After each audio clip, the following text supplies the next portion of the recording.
All right, what is up, guys? It is your boy Aniki with Ian Waffles. We got Dustin on deck and Rex with the Facts of Cap stream. We're busting down some of the common criticisms of My Hero Academia.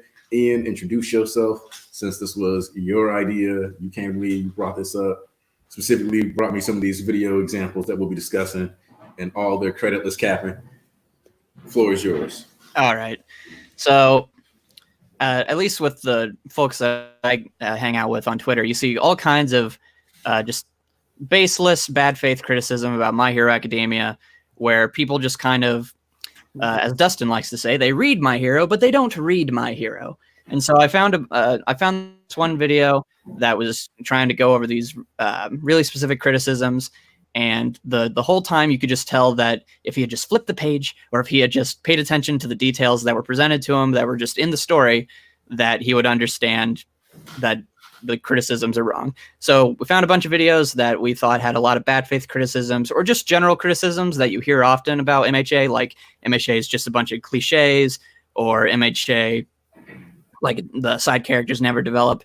And so basically I just went to Aniki and said, hey, I would like to discuss this stuff with you because I want there to be a video out there that just actively tackles these topics and breaks them down for people so that they come to it and be like, hey, if they hear these things all the time the way I see them and there's like, well, I don't agree with that, but I don't have an answer to it. Well, maybe this video can help in that way. Hey, Rex, introduce yourself. Rex. Oh, what's going on, everybody? It's Rex. You fell asleep. No, my bad. I tried to unmute my mic and it would unmute for some reason, but I'm purely factual when it comes to My Hero Academia. Everything I say is purely factual, so this would be a good stream for you. Like that. All right, Dustin. Technically, you probably don't need an introduction, but you should go ahead and introduce yourself. I just want to say Rex does not spit facts. Why you a hater? Like, you hating already. I just had to let that be known because people out there may be new and actually believe you. But yeah, man, I'm just happy to be here. This is a really good idea. I didn't know Ian came up with this idea. It's something I've been like dealing with for a long time, with just seeing people comment on Twitter and YouTube about My Hero, just saying things that are just blatantly untrue and just like asinine to say. And I'm interested to talk about it with you guys. Definitely. Yeah. So Archbishop East is going to come through eventually at some point, but just wanted to what was the first point that you wanted to start with, Ian? Because I know you got like limited time, so we want to make sure that at least for the first half, we're covering stuff that you definitely want to make sure you get. Okay. Yeah. So one of the big ones that I wanted to cover is this idea that people bring up a lot. It kind of ties into the Deku just realized he has legs. Like it's like a meme, but also people who don't like MHA, they like to use it a lot to talk about how Deku's character, he's supposed to be smart, yet he didn't know he had legs. Ooh. And I think this idea completely misses the type of smart character Deku is, because Deku is not like a genius. He is a fanboy.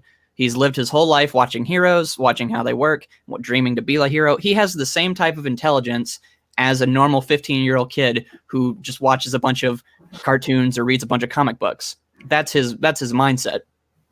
And so people will look at the times where Deku, his mindset is either like he couldn't come up with a smart way to beat an opponent, like with Muscular, where he just kind of had to brute force his way through, or in a case like, what were we going to say? Night Eye. Yeah, Night Eye, to where he couldn't figure out a way to defeat Night Eye, and they think, well, he's supposed to be a smart character, so why wouldn't Horikoshi write it in a way that he could do something smart? But the fact of the matter is, the way Deku has always fought, and you can go all the way back to his very first fight with Bakugo, the only reason he didn't get hit by Bakugo is because he's like, ha ha ha, I've been punched by you all my life, so I knew you were going to throw that right hook and I could dodge it. But as soon as Bakugo figures out what he's doing and takes him seriously, every time we go to Deku's head, he's like, all right, I need to get away so I can come up with a plan. Oh crap, he's on me. I don't have enough time to think. I don't have enough time to think. And then as soon as he comes up with a plan, then he is able to enact it. So that was just something, the first thing I want to talk about. Do you have anything to add to that? Yeah. Also, like going back to the point of, Deku's so smart. Why didn't he realize he had legs? You have to realize. So it's kind of, he got his quirk later than anybody else in his class.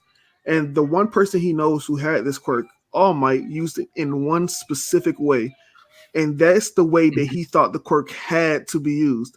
And it's kind of like if Deku grew an extra arm out of nowhere, and everyone in the whole entire world already had this extra arm, and everyone the only person that had the kind of arm he had used it a specific way.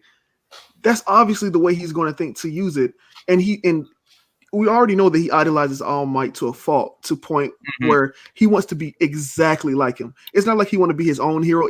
And it goes back to his first costume. All Might even pointed out himself, like, dude, you like, it's so on the nose, it's not even funny. Like, you literally created your costume to model me exactly, even to like the fake smile that he had on his costume. Bunny smile. Yeah, the little bunny smile. So it's kind of like it's kind of idiotic for you to say, why did he realize he had legs? It was like, no, he knew he had legs. He just thought that this is the way to attack. But no, one for all. That's true. But the best point is that when he got the quirk, he couldn't use it without breaking his body. So why would you use your leg and break your leg and then you're immobilized? Yeah, that's true as well. Like, he was like already, like, even with the fight with Muscular, you could argue that like when Muscular was like, "Hi, your power dropped," that he could have gone for like a 5% run up and then like gone for a drop kick, and then as soon as Muscular was like, "Yeah, I can just take that," popped up to 100% and double kicked him, and like that might have put Muscular like on the ground, ended the fight, sent him flying, but it would have also stopped Deku from being able to travel or do anything with Koda once the fight was over. So like, a lot of the times when he was in important fights where he could think about like really trying to kick somebody, it wasn't exactly be trying to sacrifice your leg. And also in story time, him learning 5% full cowling to him learning shoot style is not a lot of time. It's like what, a month or so? It's like definitely about like 2 months. Like 2 months. It's a small amount of time. It's a small amount of time, and for you to like say, "Oh, why did he realize he had legs?" Well, he has class. He's been attacked by villains a whole bunch of times. I mean, it's kind of hard to come up with new fighting styles. Like right. And what were we gonna say, Aniki? For it to be like to show this like as a better illustration, though, the exam to get into UA happens in like February, so he gets to school in like April. So he like maybe would have had a bit of time to like basically do fitness exercise. He's not like training his quirk at that point. His quirk, after he takes the test, breaks his limbs. He doesn't have infinite access to Recovery Girl. He still more than likely worked on his body between the entrance exam and the first day of UA. So yeah, we see him working out at least. Yeah, so like he doesn't have time to practice with his quirk, so he's not practicing his fighting style in between the test and the first day of class. So then you have him like finally getting some like idea of what combat is like. He still never really had any fights using his quirk. First one is in combat training against Bakugo, so we get to watch him do like his first fight ever, period, with a quirk versus another person with a quirk. So then, like, so 2-3 months later, you have like within 1 month you have the sports festival, you have his internship with Gran Torino, and then all the way you cut away to from like April, May, all the way to August is when he finally gets shoot style. It's about a 4-month time period, with 2 months being before he even got full cowling, essentially, or like 1.5 to 2 months being before he got full cowling. Mm-hmm. So Deku finally understands his quirk in a way that he can like apply it. Then in another 2 months, he's finally at a point where he can start to develop, actually think about a fighting style, actually being able to use his quirk casually enough where that's even an actual option on the table besides using it for raw maneuverability and power. And another point is like, it's okay to be a boxer. Like boxers have no problem going against somebody that uses kicks. Once you specialize in punching that much, you don't need your legs to a certain extent. All you need your legs to do is move around. You don't need it to attack. If a boxer wanted to learn how to kick and do kickboxing instead, that's been boxing their whole life, and that's all they know, it will take a considerable amount of time, because the use of actually lifting your leg up and hitting someone and like bringing it back in a snap fashion, it's harder than it looks. And then he had to, not only does he have to change his whole fighting style, he has to actually like learn from Ida how to actually like use his legs so he doesn't like lose mobility while kicking and stuff. Because once you lift your leg up, you're kind of immobile to a certain extent because you can't use your leg to like move around. Yeah, it's like what Bakugo says when he applies his kicks, he makes it way too obvious, leaving him open to counters. Yeah. So. And he even directly states, you managed to get faster than me in that moment, but it didn't matter because of your windup. So and like when you actually think about it from that perspective, though, it's like 2 months in full cowling, 2 months in shoot style. November, October, late October, you have him already at 20%. So that's like another 2 months. He can hit 20%. And then you have like within November-ish, when the Culture Festival is, you've got him learning Delaware Smash Air Force. So every couple, like 2 months, like he's slowly like gaining something really important, gaining access to something. And then even when like Black Widow, when you look at it, he's been progressing at an insane rate due to his ability to study and like quirks from multiple angles throughout the series. So the smart boy thing is the rate at which he's being able to apply his quirk. It's just that it's not so smart boy genius that he's able to figure it out in one day. No one has ever said in the series that he is a genius. All Might specifically says like, "Oh, you fanboy," or things like that. And the way we always go into his brain, he is always pulling from past experiences or past things that he has learned. And I think that's a big problem that people don't want to engage with Midoriya's level. They would like him to, all right, he, like, for example, when he steps up to Bakugo, we don't want to see him, or a lot of people don't want to see him crying while he's doing it. They don't want him to, when he says, I'm going to beat him without using my quirk, they want to see him do that. They don't want to accept the fact that if he gets desperate, he has to. And then a lot of times people are unwilling to engage with the fact that Deku gets called out for whenever he makes these dumb moves or whenever he doesn't realize things that should be obvious to him by the story. And this is all a part of his slow development. This is how Shigaraki's developed. This is how Todoroki's developed. This is how Bakugo's developed. But a lot of this can even transfer into another topic if we have less, not too much left to talk about this, where people just are unwilling to notice the little nuances of how the characters develop. They want these big developments to happen kind of right away. So that actually is a good segue point, because we do have, because like the way everybody has developed as far as their super moves, as far as like whether it's combat wise or emotionally, has been in small steps throughout the series. It's very small. Like even when you look at Bakugo, you see AP shot around provisional license, and then you don't see another big attack, like named attack from him again until you get to Explodapult back in like December in joint training. So even the guy who's like got the most named attacks in the class still has taken a while to achieve and acquire them and rack them up.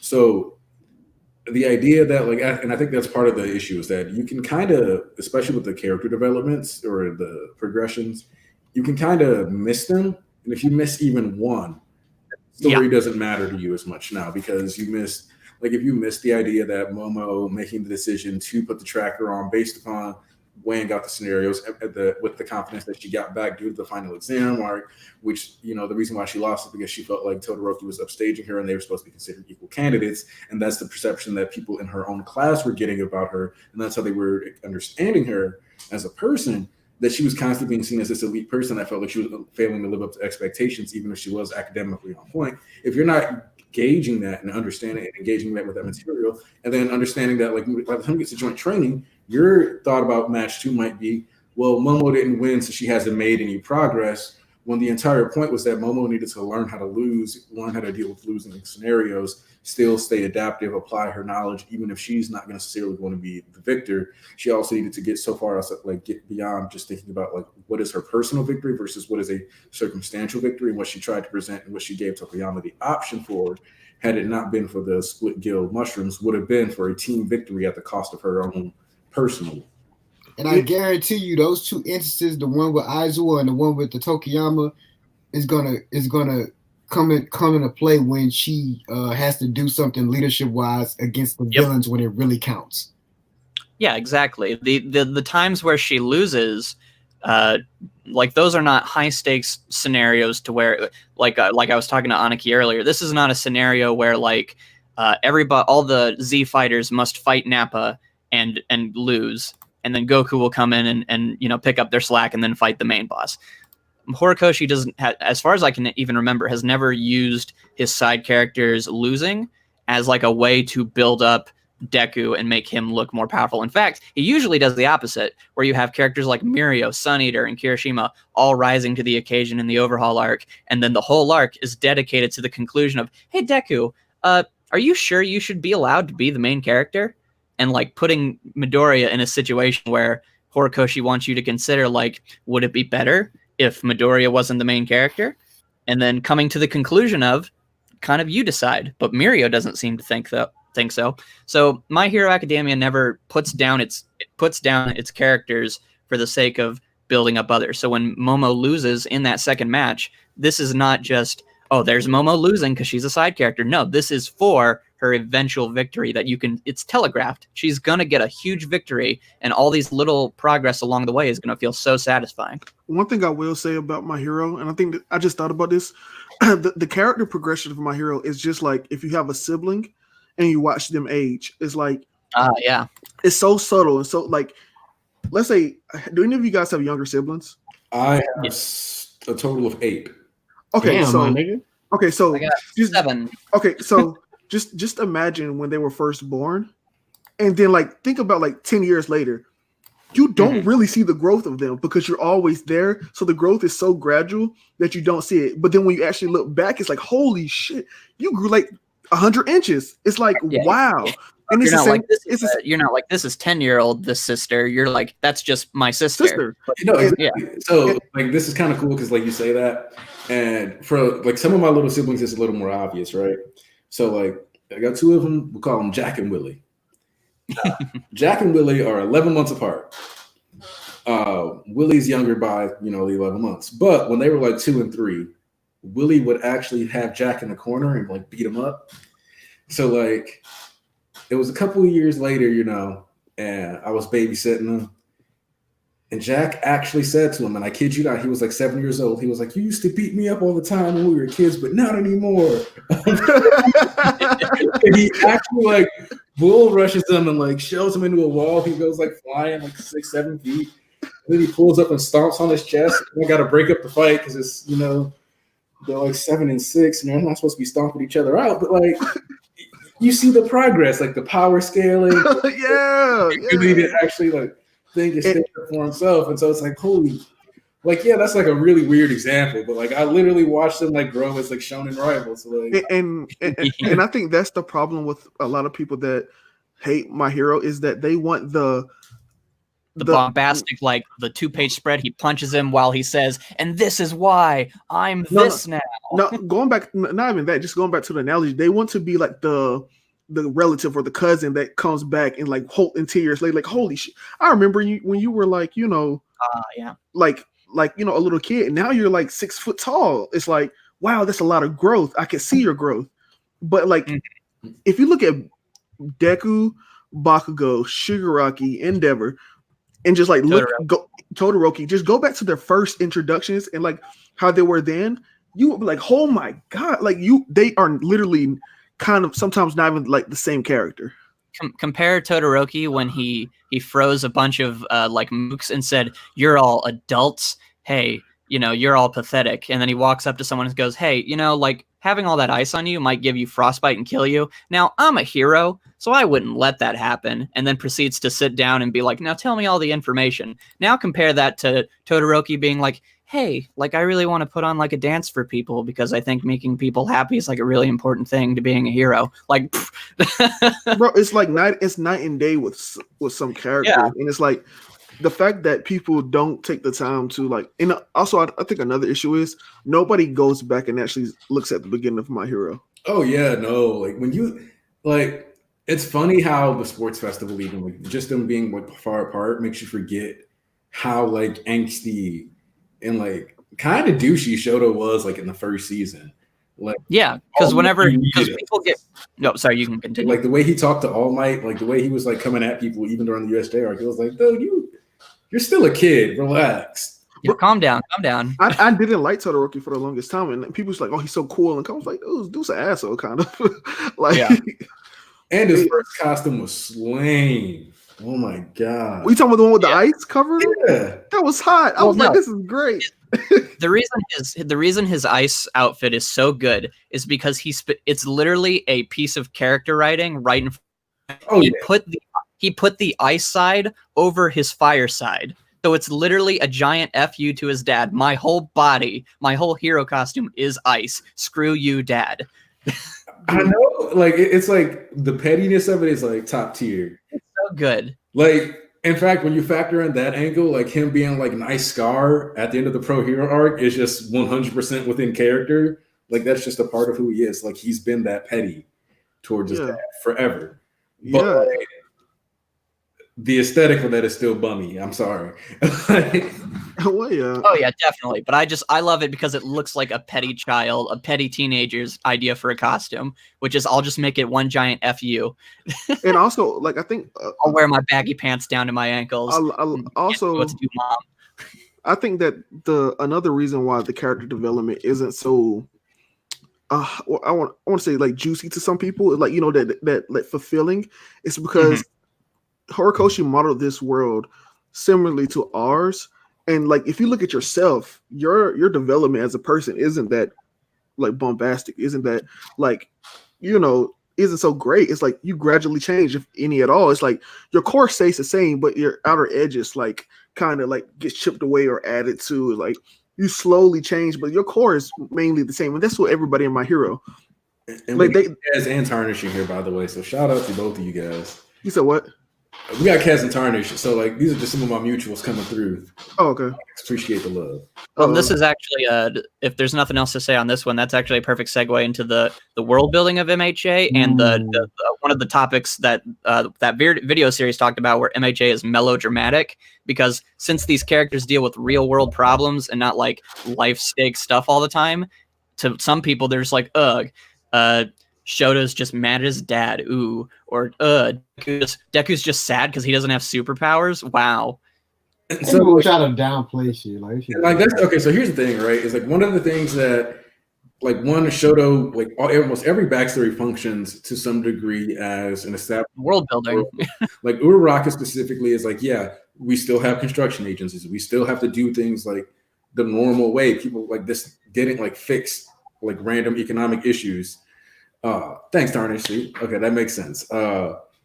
Like with Ida's family, like when you get the explanation for it, so it's like, yeah, you even have hero families. We have whole like legacies being built in like and how many agencies they can have and sidekicks and and then so it's like when you find out that Ingenium has like over 50 sidekicks. By the way, read Vigilantes if you want to see them in action. You're like, damn, like it's like that, and it's like, yeah, he's like a Tokyo agency. He's got all the sidekicks. So you find out like, okay, higher population areas will have stuff like that. Then you got characters like Bakugo who just like have a chip on their shoulder. Even though the thing with Bakugo is that Bakugo represents kind of like that if you're a natural talent but you're not from somewhere prestigious kind of like area, because if you think about like the way he talks about the school he's from, if you think about the way that he always dresses kind of like a delinquent, outside of the fact that his parents are like work at a fashion agency, it's kind of like he hey, Neil's in here, that's good. Like all around, like Bakugo's character is like structured to be like a kid who would be like an athlete trying to prove himself constantly. So it all like checks out. Like it makes sense. He's like the jock that's not exactly. He's like the not dumb jocks archetype essentially. Yeah, because the world when people talk about world building, they think just having like a list of places or a list of like really important characters. Like that equals the only type of world building you can really have. Is your world? Can you give me like a stat sheet of like all the different things about that world? But My Hero Academia, its world building is based on what would a quirk or superhero society be like, and society is built of people and structures. And what does My Hero always focus on and put a lot of nuance in? It's characters. So every time we introduce a new character, we are also at the same time introducing a new level of world building that isn't just like, oh, this character lives in the My Hero Academia world. Like, no, almost every character represents an aspect of the world of My Hero Academia. Like people do kind of like to downplay the provisional license exam, but if you look at a character like the Meatball Man and Inasa, or his name's Seiji, right? The Meatball guy. So Seiji represents the fact that Stain has now integrated itself within normal people, and not just like crazy people like the League of Villains, but just even like heroes who look at his policies and think like, ooh, this is really important. So his character represents an aspect of the world building. Then you have Inasa. Inasa's story is like subtle setup for Endeavor's entire character arc, where right before we get to the part where it's Twice's backstory and they talk about Endeavor on TV and how he's not going to be a great symbol, and before the babysitting arc where we discuss that, Inasa comes in and he says, Endeavor is not someone I want to look up to or be like, but that guy's going to be the next hero, like the next main hero. And Shoto has his legacy. So therefore, you are introducing immediately with Anasa. You're not introducing a guy who has a wind quirk. You are introducing an aspect of the world building that says, how are people going to respond to this new number one hero? Yeah, and so all the characters represent parts of the world building. And I want to use One Piece as an example because people think that One Piece does have good world building, but people think that's the only way to do world building, where it's like, look at all these islands, look at all these different species and different races, look at all this different stuff. Whereas like, well, My Hero is more nuanced. It's like Horikoshi doesn't have the freedom of Oda to create whatever the hell he wants to, because he structured the story in such a way that it's in the confines of the real world to a certain extent. So like he has to do his world building in the government, like how the government operates, how like a great some of the best world building came during the My Villain Academia arc with Redestro, and how his company built the suits for all the like mutation quirk people, like for Tokiyami, or for like Shoji, or like just people that are not able to live in normal means because the world is no longer normal. But also like that they brought up the discussion of like this altered something that had been the norm since the Industrial Revolution. Right. The fact that he like made it a point was, yeah, like this is literally like this stagnation was just as prominent and influential as the advancement of our society.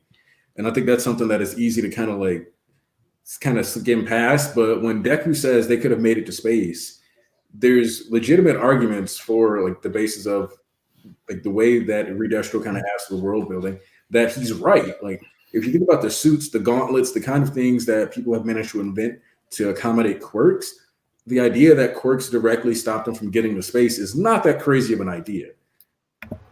Especially with what they can create. Yeah. Like for the heroes, like when you can create like the suit of like Mirio, where like they like reconstructed his hair fibers to make like a suit and all these crazy things. Yeah. Yeah, so I just think that's another aspect of the world building. Like it is. And even like when they go back in time and look at how All For One and like how all of that affected the world, of how like there was whole civil unrest and civil rights movements for quirks. Like, hey, like it's literally like if you ever read a Marvel comic like X-Men, or how like there's like no more mutants, it's like that. It's the same thing. And we even saw with the quirk mother who came up with the name of quirks. She was killed because her son had a quirk, which is ridiculous. It's like these are all aspects of the world building of My Hero that's like really like nuanced, and it's like, okay, yes, we're not going to talk about like what's America like, what's or not even that, like this new island that's like on our world, or like this aliens of quirks, like a species, like no, it's set in realistic. And then we get like taps like religions and like cults, like the racist people that hate like what are they called, animomorphic quirks, or like heteromorphic quirks, spinner, or like Froppy, like they're just all of this is world building. So it's like it shows that Horikoshi does pay attention to detail, and he's just not like leaving things up in the air. It's just like our world. Things move without the kids being involved in it, and things are like happening in the past that affects the way that things are going to progress in the future. Yep, feels alive. It does. That's why I like it. Did you have anything to add, Dustin? Yeah, I mean, I agree. Like, I agree with My Hero does. To me, what My Hero does world built in the way that it should be done.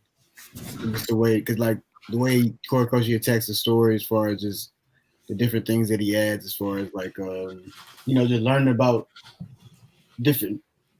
Y'all pretty much said it all. I'm just listening, but yeah, I agree.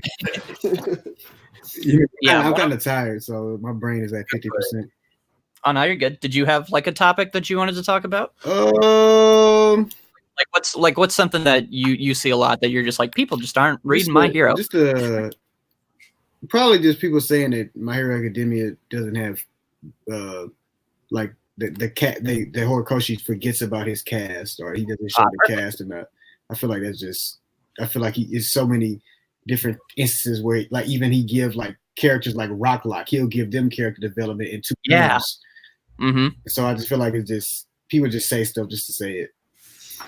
So I think the biggest like counter to that exists is kind of one, this arc, but two, like when you look at stuff like remedial course arc, which it's like, oh, like Inasa was probably just there to be like a little reminder, or just they're going to be there for a little while or something like that. And it's like, no, he gets a character arc. Inasa comes back willing to punch himself in the face. We see some of the Shiketsu kids in the background in this work studies arc.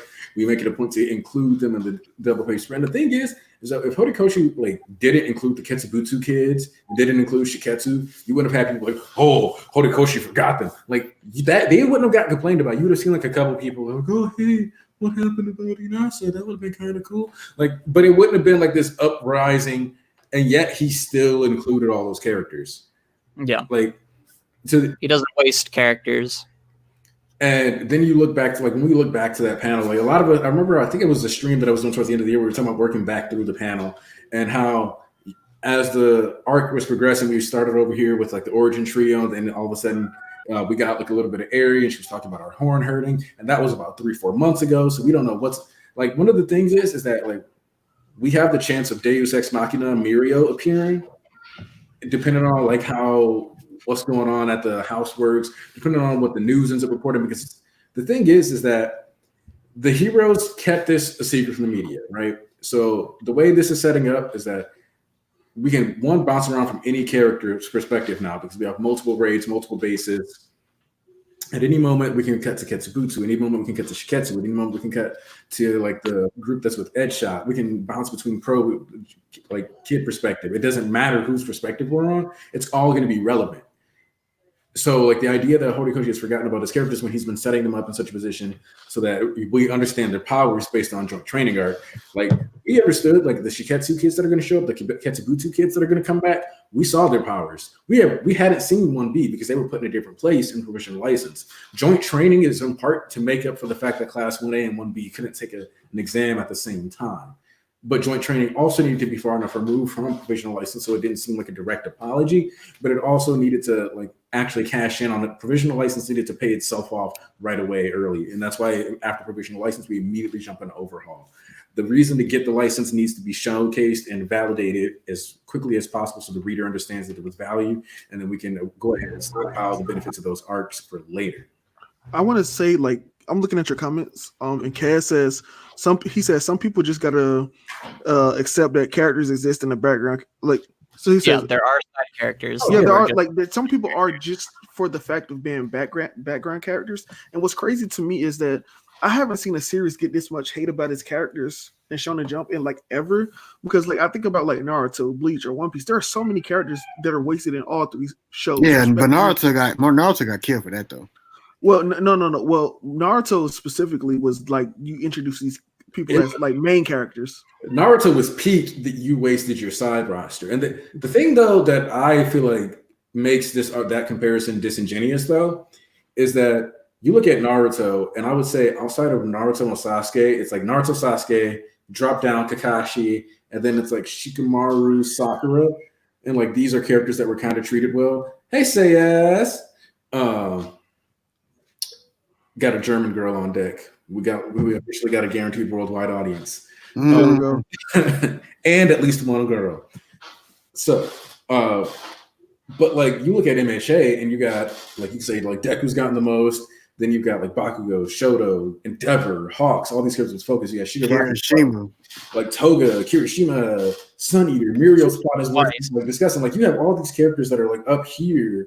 And it's like you realize that like it's not that he's not using his roster. It's that if you there's a time and place for him to be used. There's a place for everyone to be used.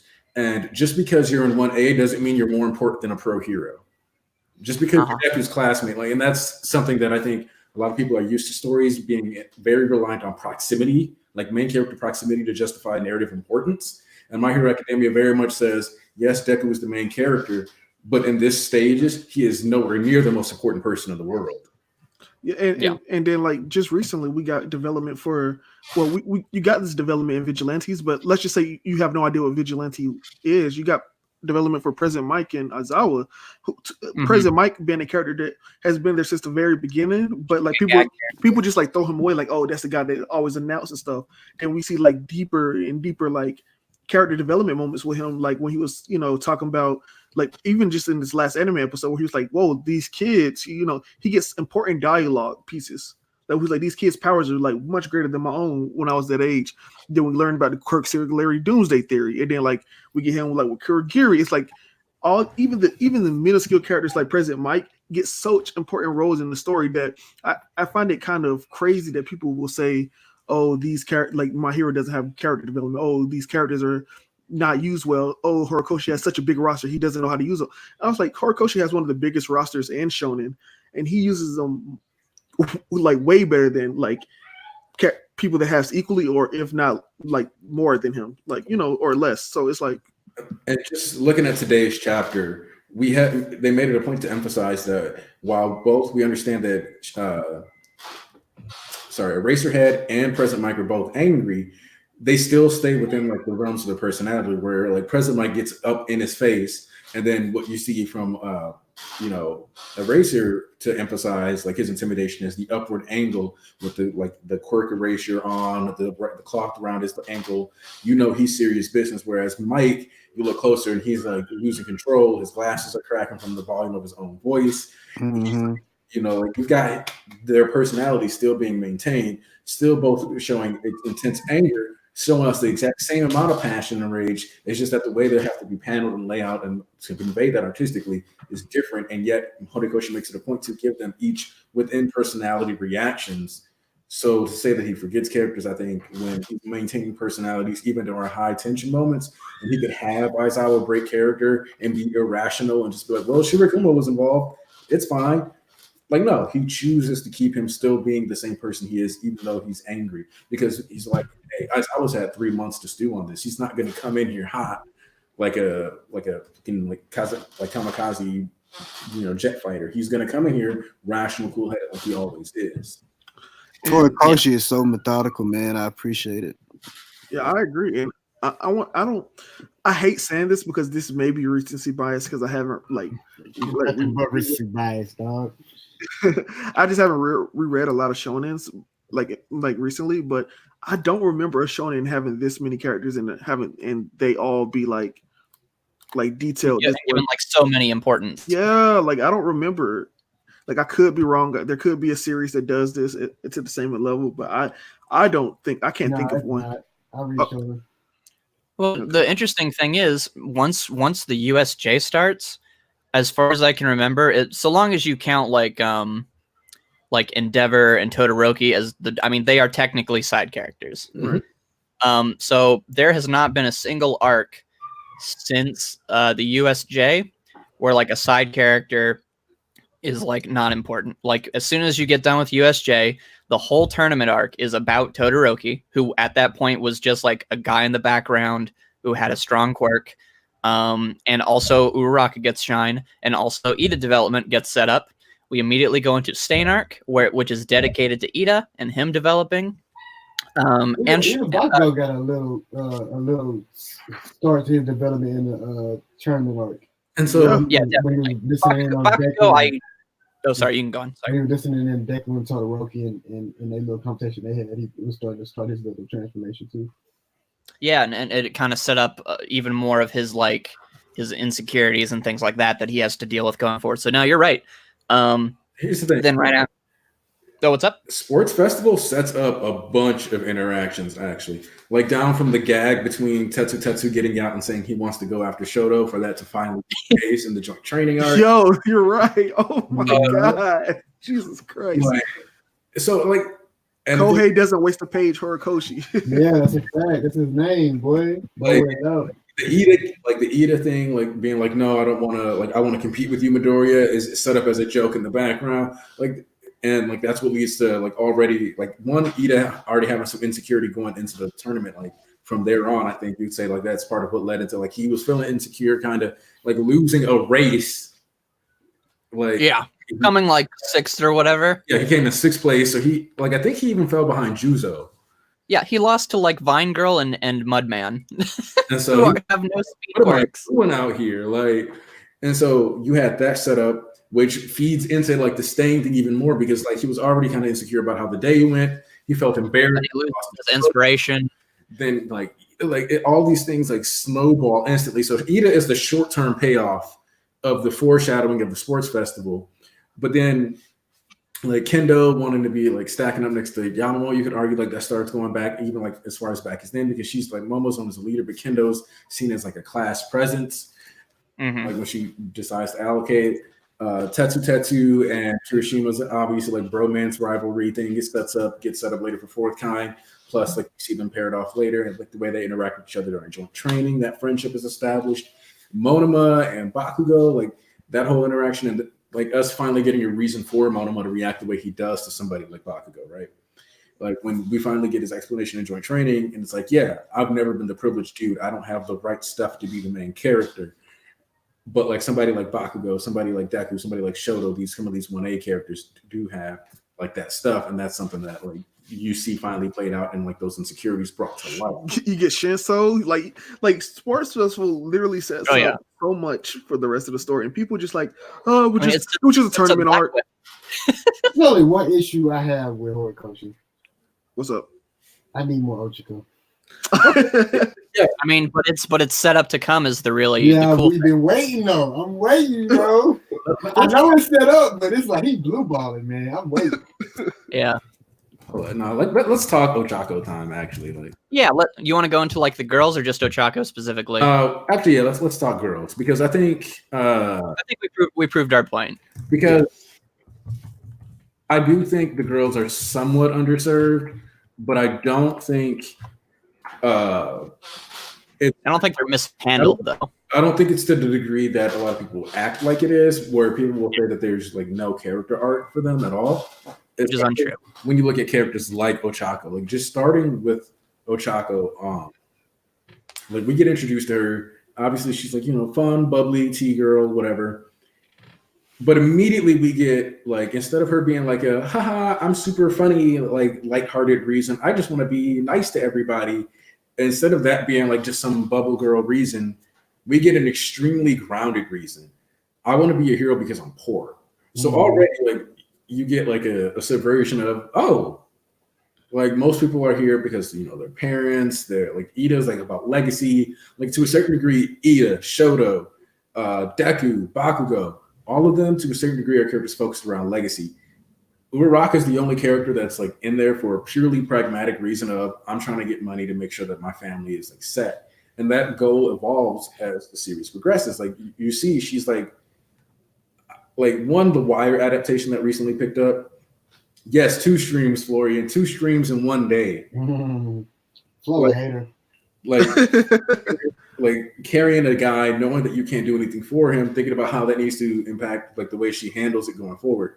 I feel like people too comfortable compare Useful of the girls to other series more than them having issues, honestly. And so yeah, that is something also.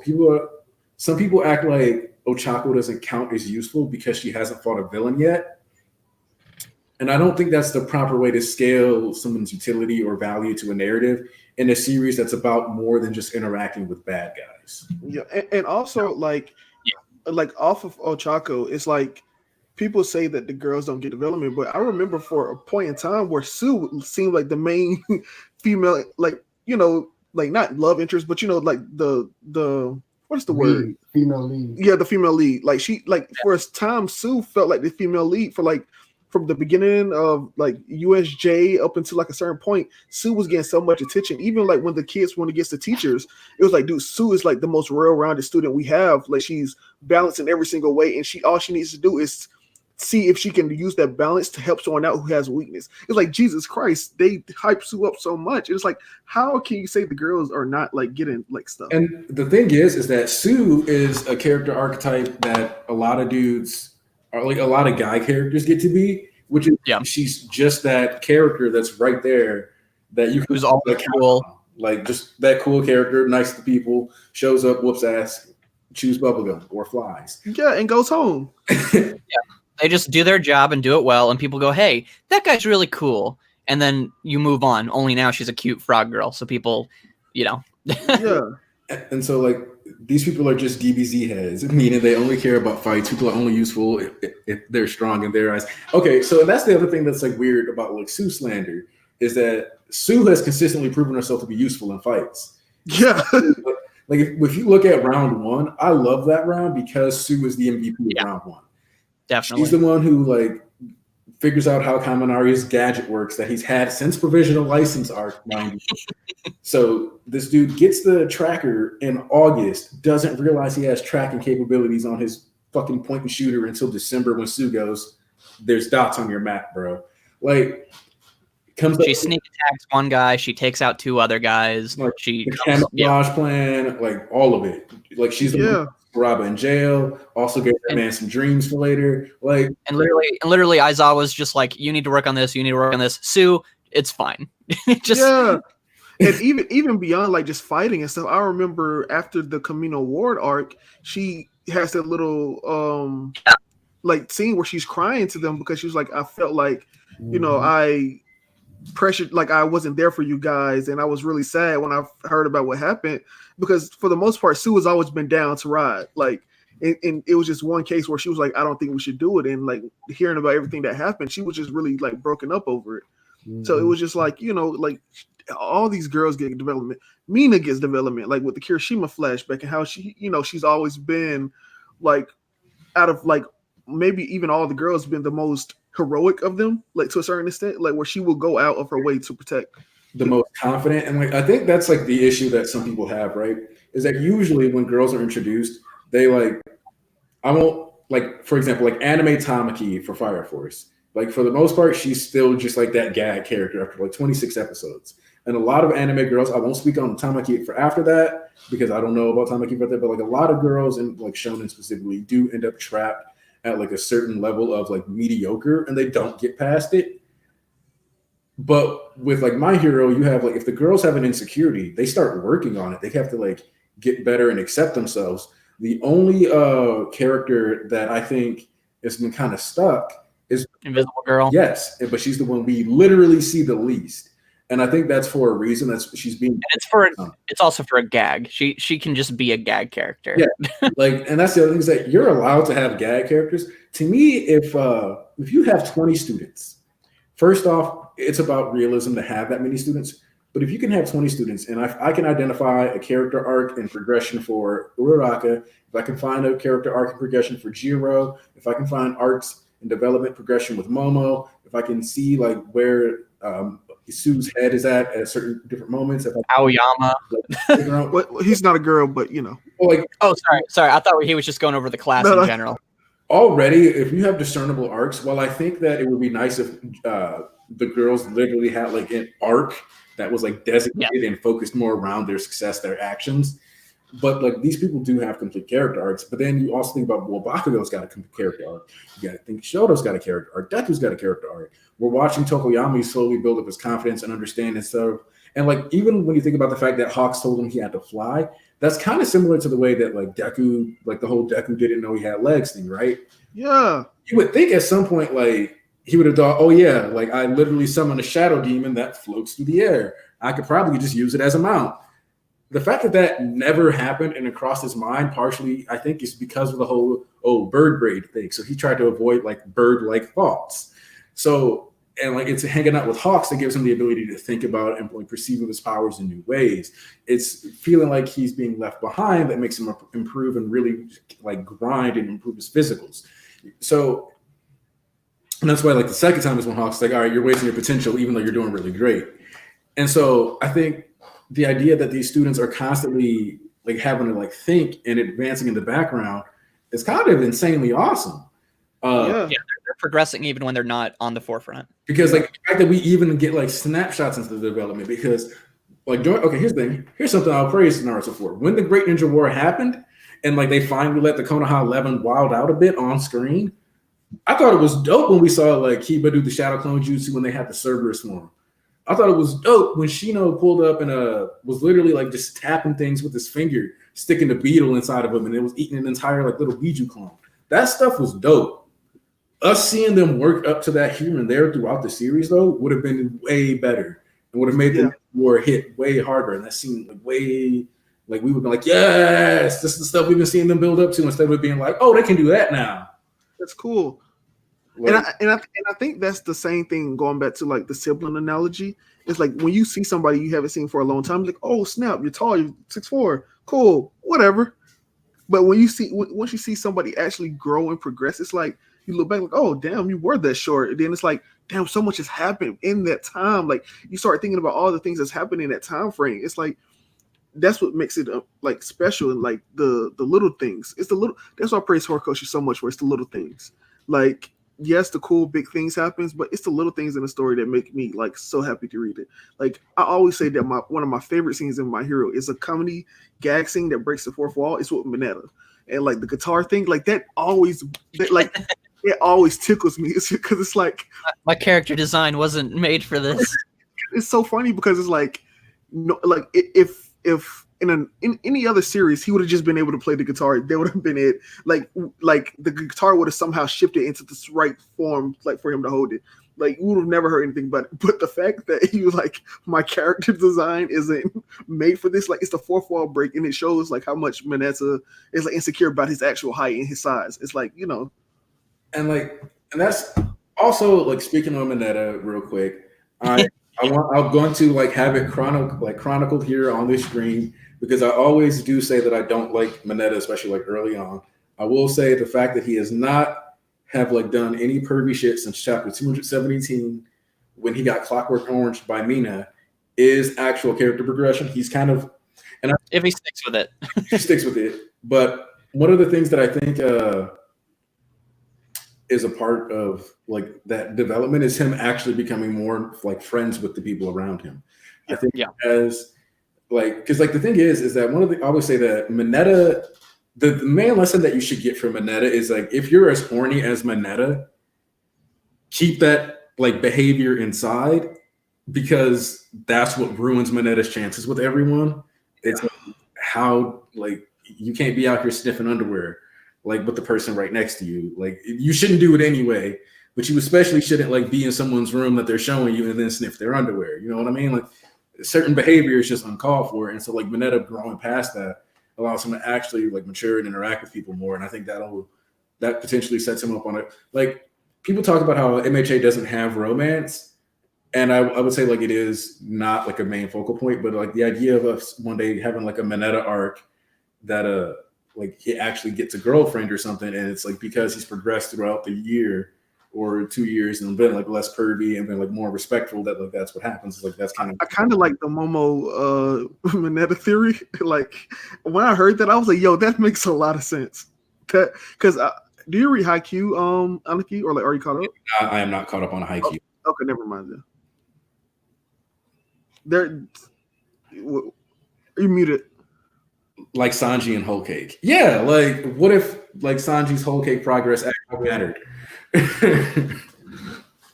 Yeah, you know, it's really nice. I think that personally, Mineta is one of my favorite characters. Like I just love the gags and everything that he's a part of, and I love his relationship with Kaminari. How they're always both trying their hardest to do the most pervy shit possible, and it's like, come on, like at some point you guys got to stop this. And it's like, at no point do they ever just like, no, let's cool it back. Like even that scene where they were like brushing the teeth, like, hey, what you gonna do? And then like Mineta's like, yeah, probably go and beat my meat. It's like it's in character. It's in character. It's like that scene was in character, but that's definitely not something that I would have been like, shit, bro. Like that's what I'm doing later. And it's because Mineta is always the same. And then like I love how like his quirk is so not power based like Deku, like Todoroki, like Bakugo, and like he has to find unique ways to use his quirk. Like the joint training arc was like I never thought of that application of his quirk where he bounces super fast because of the balls, and like he can create a shield with them. Like there's so many different applications of his quirk, and it's like, wow, like all of this, and because he's been training, it's like, you know, everyone thought he was useless, but no, Mineta has one of the, I don't want to say most broken quirks, but the utility of his quirk is kind of like out of the world, like where nobody can break free from it.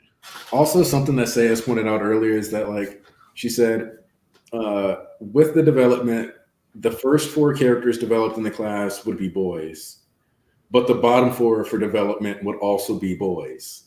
Yeah.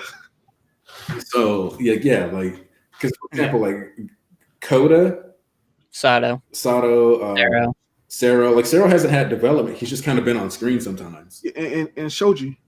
and he's still, yeah. Yeah. Even though Soji is kind of iffy because he's definitely had some moments. he's had more characterization Yeah. than those three. And- Not development, but characterization, where you could be like, he's the big brother type. He always throws his body. Like even back in USJ, he was willing to jump on a warp gate to save Ida, and then we know he put his arm out to protect Tokoyami and got his arm cut off. He grabs Deku and takes the hit for him there. Like he's this big brother type. Yeah, even Kota or is it Kota or Koda? Like I always get it mixed up. The dude that with the animal quirk. Yeah, Koda. Man, Yeah. Like slander. even with him, it's like he had the little development where he started speaking more to like the class and like because at first I thought he was just mute like for the longest time. Well, even Jiro says like you can talk. Yeah, it's like what? It's like he gets that little development. He has to get over his like it's even though it's minuscule, he had to get over his fear of bugs because bugs are such an important aspect of his quirk. He just had to get over those fears. It's like even those characters slowly get like Sero. I think Sero is the only one that doesn't get like and I think that Sero is getting a big part to play in Deku's development of Black Whip because he even pointed out himself like, hey, that quirk is getting very similar to mine's. Hint, hint, wink, wink. Like I think Sero's gonna get to do some training, but Kez said something that I want to talk about, which is need that Shoji arc because it's coming. One, Horikoshi said he wanted to do one. Two, and for Mina. Yeah, like when people talk about like underserved characters.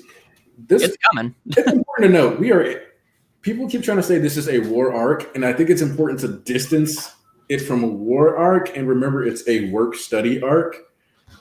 And the reason why that's important though is just because it justifies us seeing way more perspectives than a war arc necessarily does. A war arc should technically function around the idea of us seeing like the most important moments and us like focusing on like what's the most critical point of the war. Whereas the work studies arc allows us to focus more on like the most important work studies, like what people gain from them. So even if we see some fights that aren't necessarily as important, it's not about the war necessarily that we're watching that fight or observing that. We're watching those fights in these moments to see what that student gets out of the work study. Yeah. And I think now that the students are here, like going off the last stream we had, I think that this arc in particular, because I honestly didn't think the kids were going to be involved at all, really. But now that they are, I don't think we're going to be focusing on the pro heroes that much. And I think that we're only going to get the big beat points of like Endeavor dies, Hawk dies, like these big moments. And we're not going to see like the little progression of fights because, in all honesty, like, yes, important, but like for the future of the story, it's not really. Because like the kids getting and improving to like such a degree in this and like getting all those experiences is way more important than seeing Hawks fight through like hundreds of no moves and finally like meeting somebody. Like it's important, like but it's not like we don't have to have it. All right, you know what? I got a topic for us that I want to address because it's one of those things on slander that I kind of get that it comes from. I get why people say it. People have a tendency to say that the fights in My Hero are bad. I was just about to bring this up. Okay. Yeah. Let's please do this. So, like the idea that they're unfulfilling or bad, I think. Or actually, before you continue, after Gigok made that video of saying, "Oh, the fights in My Hero are boring," people have taken what he said and have run with it like it's the only opinion that matters and have made it fact. Yeah, well, and they don't even run with it right because he clarifies.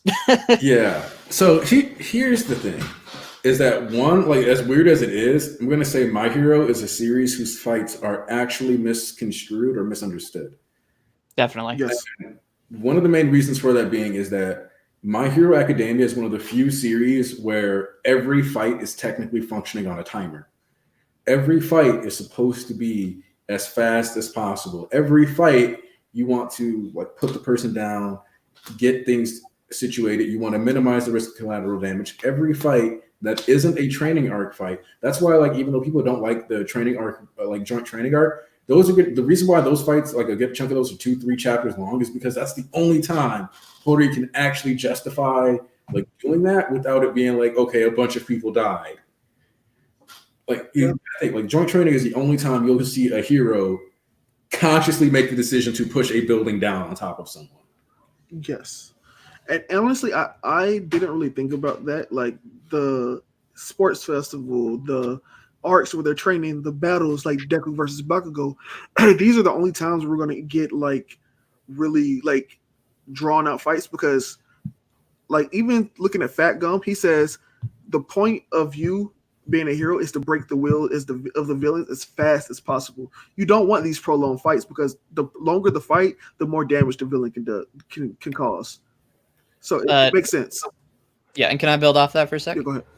So a lot of, because some arguments like that, I agree with you, and I know you have the context that I'm about to bring up, but it can be easy to be like, well, it's supposed to be that way, but then someone could counter with, well, that doesn't mean it has to be written that way, and it doesn't mean that it has to be boring. Now, the reason that a fight like that exists, the reason that Fat Gum can say these need to be fast, is because My Hero Academia's fights always run off thematic tension. Like, there's never a fight in My Hero that runs off of like the stats of the characters. It's all focused on exploring what does it mean to be a hero, or exploring an aspect of hero society. And I think a lot of the problems people have with the My Hero fights is they look at, for example, let's use a big one, the muscular fight. People look at that and they look at the part where Deku is clearly being defeated, but then he rises up after needing to save someone, and then they say, oh, that's an ass pull. The stat sheet says, clearly that Deku, he used his broken arm and it didn't hurt muscular, so why does it hurt this time? Getting rid of the fact that there is an answer, which is that he uses Delaware Smash to break the fibers that were blocking his attack, and then attacks. But regardless of that, the point of that fight is not to test Deku's like level and see all of his skills come together to win. The point of that fight, as set up by the whole arc, is that Koda doesn't believe in heroes because he doesn't know why his parents would sacrifice their lives for someone they don't know. So when you get to, and Horikoshi sets it up like Deku's going to win through his brain at first, because Deku can't do anything. And so he's like, wait a sec, here's the plan. I will jam my arm into his fibers, meaning he can't dodge or hit me, and then I will point blank smash him in the face. That is a great plan. And if that had happened, that would have been like a technical, like Deku used his brain, all this stuff, but that would not have saved Koda's heart, because Deku came in, he did a cool thing, he showed off his powers like Koda says heroes do, and he would have just been like, well, thank you for doing that, I appreciate it, but I still don't like heroes, and maybe I still don't like you. What Koda needed to see was Deku being like destroying his body, literally thinking that he's gonna die, sacrificing his life in this scenario. He needed to see that for him to want to save Deku, and then Deku coming out and saving him finishes the story. It finishes the arc. It shows what does it mean to be a hero, which is the whole point of the story. And it shows going beyond plus ultra and all these things. But people will look at that and they'll say, oh, he just got a power up because Horikoshi needs to finish the fight, instead of actually looking at what the story of the fight is and what the point of it is. To piggyback off your point and going to that one video, I don't know what the dude was. He was just saying Deku's supposed to be the smart main character. Why did he think of anything else? There's literally a whole scene of Deku thinking about literally every possibility. He says, okay, do I run towards Aizawa with Kota on my back so Aizawa can erase his quirk so it could beat him? He's like, no, he will catch up to me and I have someone's care on my back so that would slow me down. Should I fight him? No, because like I can't protect Kota and fight him at the same time. So that he has all these different scenarios in his head playing out, and he comes to the decision like, I have to be muscular right here. Like it's like it's not the smartest thing to do. It's the most brawn thing to do, but it's the only like Bakugo said. This sometimes brute force is the only way you can beat certain things. It's also important to note that at that moment, he was also concerned about like, but I'd also be taking muscular towards effectively more hostages. Yeah, more people. And more people. Like if I can't beat this guy and I've got one of the highest raw power outputs in my class, what's going to happen to all of like, oh, this reminded me of another thing that's like, but we'll talk about that later because it's just people not paying attention to the damn series. But and in this particular one, it's like the only person who can do enough damage, like really or meaningful damage, is Deku, Todoroki, and Bakugo. And Bakugo is the target. So you do not want to take muscular to his target. Yeah, which Deku knows.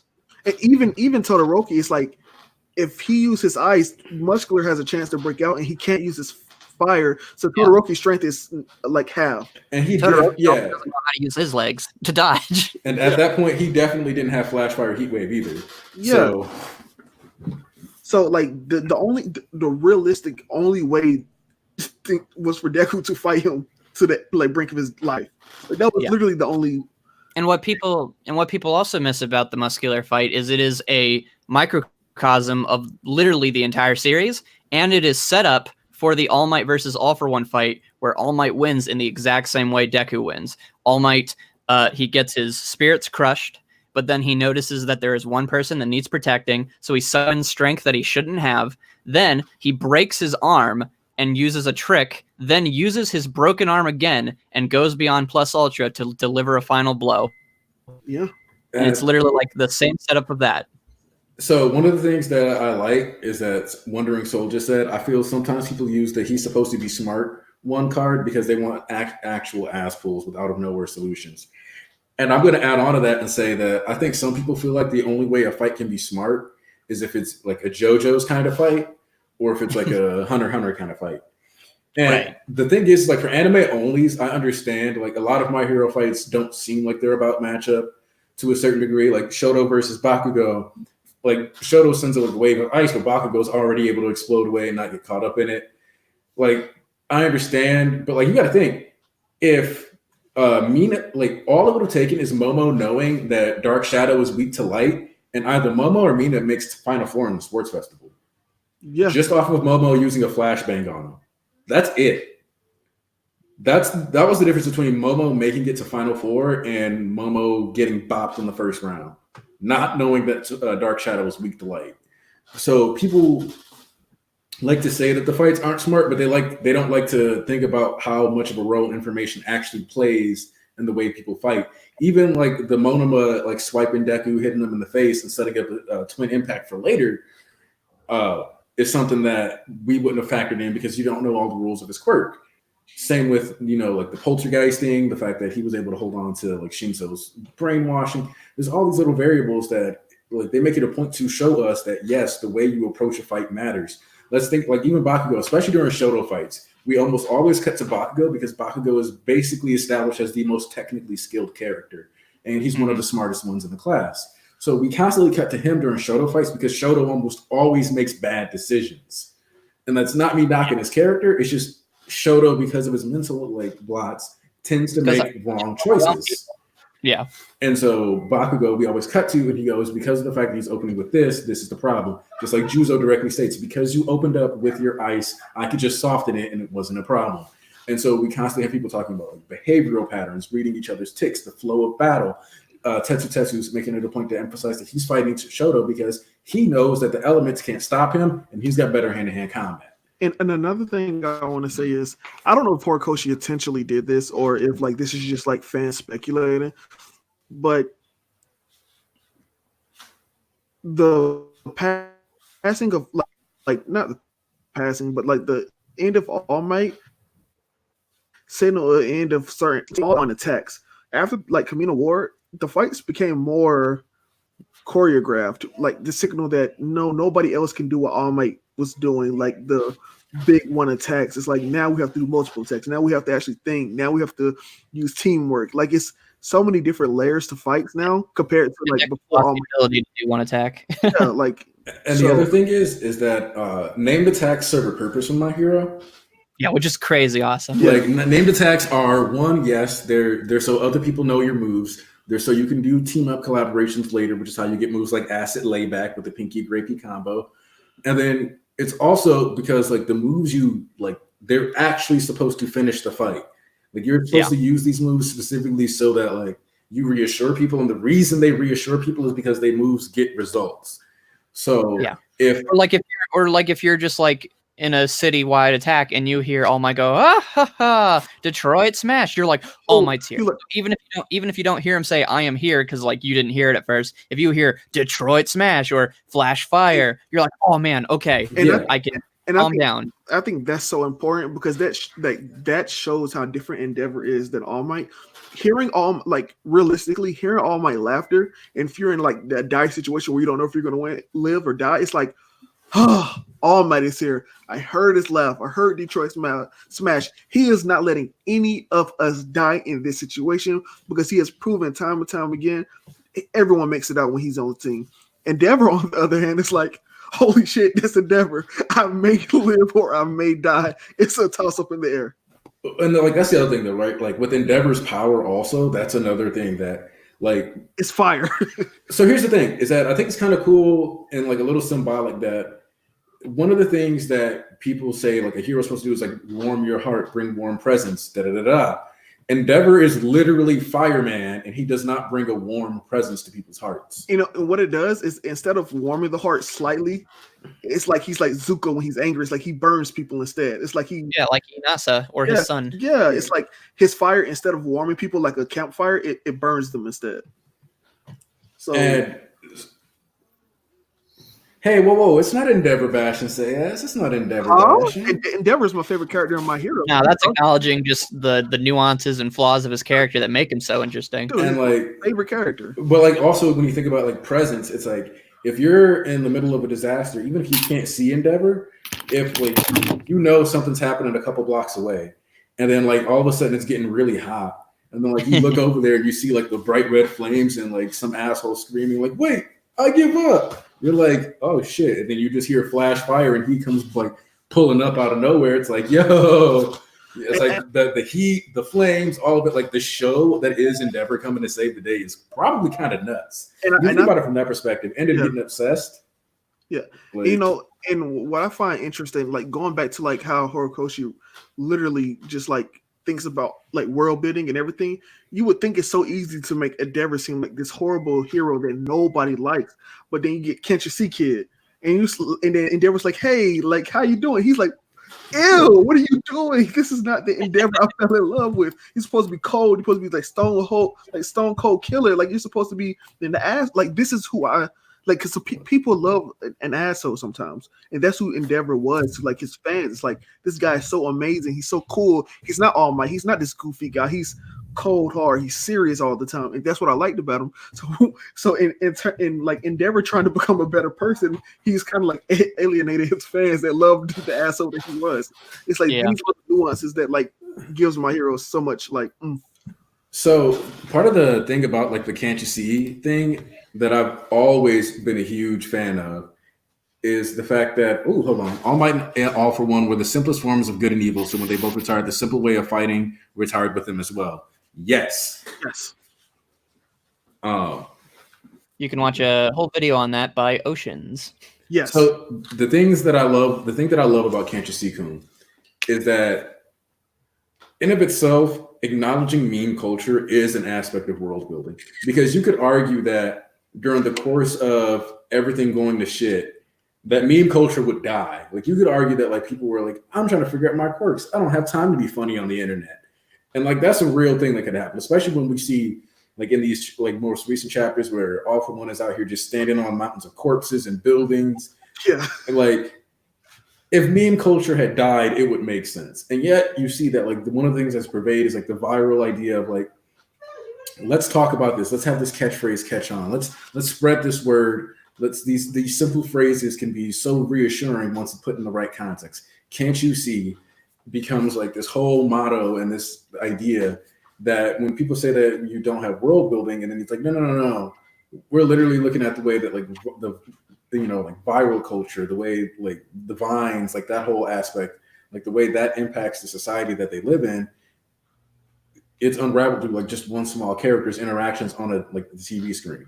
And so it's kind of hard to say that it's not world building, you know? I would have loved to see the memes back when All for One was like in his prime in Japan. It's like, LOL, I just lost my quirk, and tweeting it out. Like, it's like, you know, I just feel like since Horikoshi has put this in here, I would have really, because just think about us, like the World War III thing, serious event, but the memes and things that came out of it were hilarious. Yeah. So I think it will be the same thing with like all the serious situations in My Hero, because the internet didn't go away. It just like certain things got halted. So like kids and teenagers and like young adults making all these funny videos and funny stuff about, like, I think it would have persisted. And I think that that's like a huge thing that, you know, even though it's not explicitly said, after Catch You See Come, you get to think about that type of stuff. Not just memes and vines, just how Horikoshi uses media overall, even just the news. That's always a fact. So something that I actually really want. Oh boy. Okay, so here's something that's a little theory based, but like actually, you know what? This still works. Because here's the thing: is that do you guys remember the news anchor with the one horn? Yes, sir. Okay, so I don't know if you guys checked it. It's only in volumes right now, I think, but the guy that has like the one horn, he actually originally has two. And people used to complain about not being able to properly see his face on broadcast. And so he's cosmetically removed one of his horns. And it's directly stated that a lot of people were upset about the fact that he had that horn removed because they felt like it was like quirk shaming, like the idea that he should embrace that he has that quirk. And you know, it should be both horns. People should accept him as an anchor and respect him essentially as a mutant type with dual horns on TV. And so when you think about that, the people who are mad about that surgery are more than likely the Meta Liberation Army. So that specific news anchor, when we look at what's happening in the story right now, it's just like, you have to ask yourself if that tad bit of world building that was put in as like extra material is finally getting dragged into the main series, because the characters and like what we're having here when we transition into this era run by the villains, that's something that people would remember. Hey, you publicly rejected your quirk. You publicly rejected your quirk. You publicly reject the society that we now have, this liberated society. You will be made an example. You know what I mean? I never thought about plastic surgery or cosmetic surgery because we know that heteromorphic quirks are like frowned upon and people still like, because realistically, like if everyone looks like you and me and then you see like a reptile walking around, it's kind of like just imagine if you saw a reptile person walking around now. It's like it's like, you cool, like, but yeah, you look kind of like I'm not like you're not the best to look at, like essentially. And like what if people are like getting surgeries like to remove scales and like you just never know the type of and that's how far does that industry go? Yes.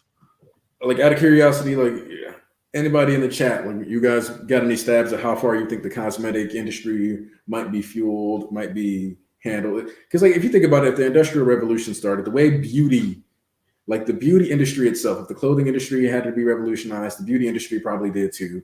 So to a certain degree, you got to think like people were coming in like, oh, can I get this removed? Can I like get that removed? Like how many are people trying to get things moved? How many people are trying to like stay the same? Are there fucking parades, like mutant pride parades? Do we have those? That's just something to think about. And I think that like, I don't know if we're ever going to get that now because we know the society is collapsing, but like little things like this, it can be a whole spin-off. Like just like the little nuance, like just like if we were to get a series following an everyday civilian that wasn't a hero, that wasn't a vigilante, it's just somebody that just going through life, dude, I would love that because we get to see like the little things that are not talked about, like the internet or like just going to work and like, or like having like something happen. It's like, I want to use my quirk, but police officers around. So I guess, I can't do it. Like, just little things. Here's the thing. I would personally read a seinen slice of life written by Horikoshi. A seinen? Yeah, of course I would as well. Like, honestly, I think my hero is held back by the shonen genre. To a certain extent. I think that if Horikoshi was able to like really go in on what everything, like a lot of the issues that people have, they wouldn't have. Yeah, see, okay. That's something that I want to talk about, Adi, is that Deku is like he is a world building point in of itself by being quirkless and seeing the way children treat him. Also, yeah, if you guys think Deku had it, like people say Deku didn't have it bad, Deku kind of did get lucky, because imagine Deku being born in the class of kids that Bakugo and Shoto had to try to reach the hearts of during the remedial arc.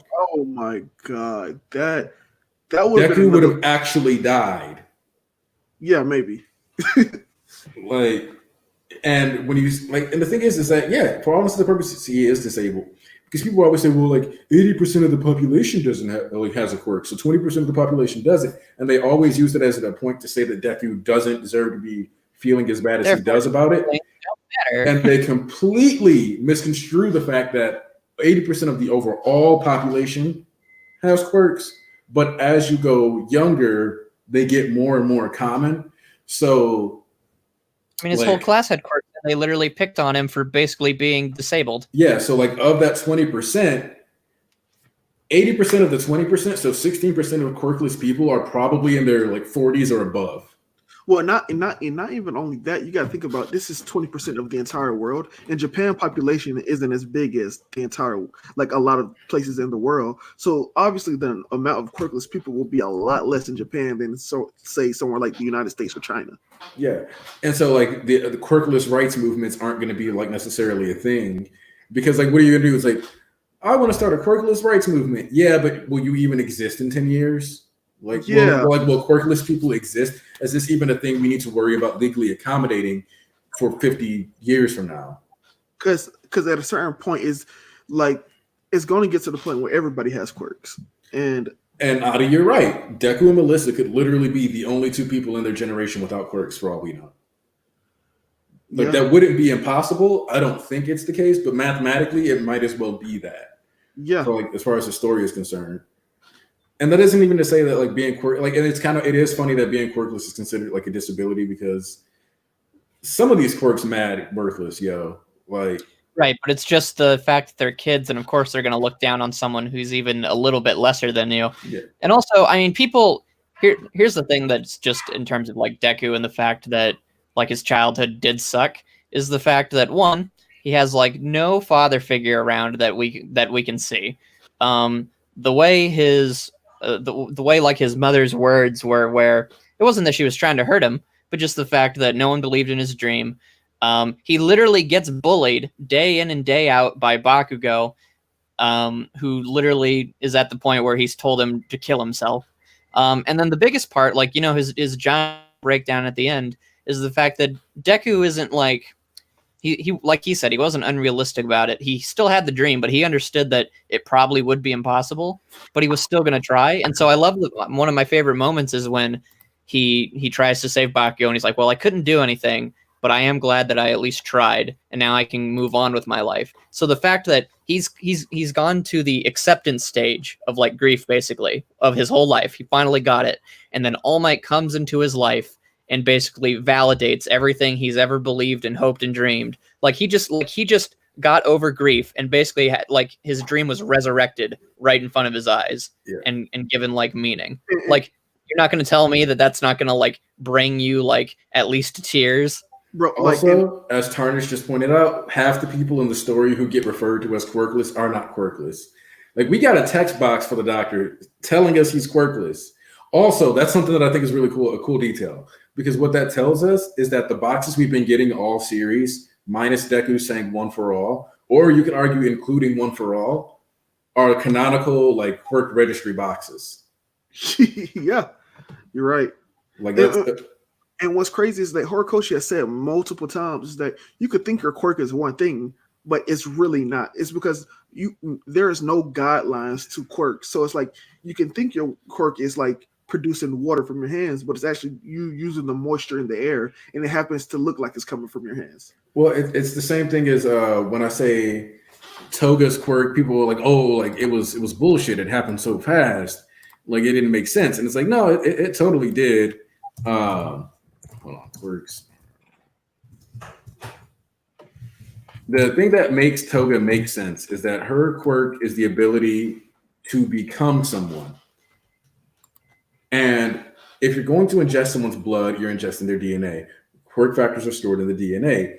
If you're ingesting someone's quirk factor and you're replicating everything else about their DNA, why would you stop at the replication of the plus alpha factor that's attached to their DNA?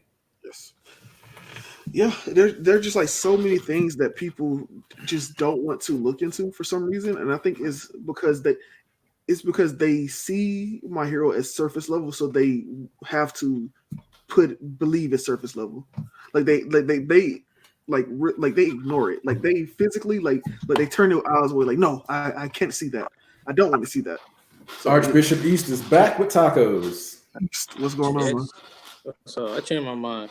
I was going to just relax, let everybody take the reins, but I had a discussion and it just irritated me.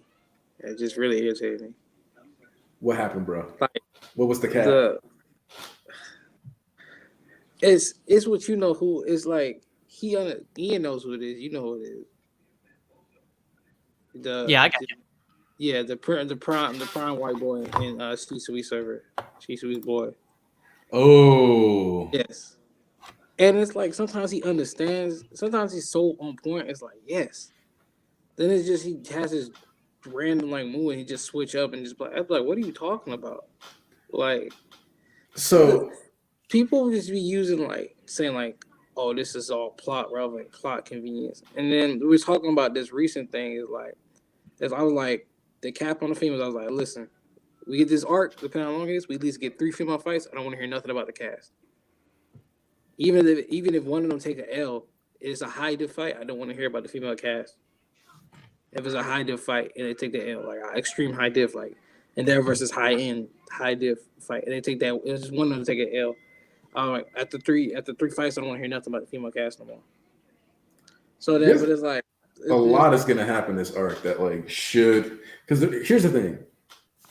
Do you guys remember how long Overhaul arc is? Like roughly 36. It's 40 chapters. 40 chapters. So the first 15 or so chapters of the Work Studies 2 arc is the Endeavor stuff. Then we get like this random 5 interlude. And then I expect this Work Studies 2 arc to basically last and like run all the way to like the 50 chapter mark. So basically 240 through to like 290 to 300, I expect to be like this Work Studies arc. Yeah. I also expect this Work Studies arc to be the entirety of season 6.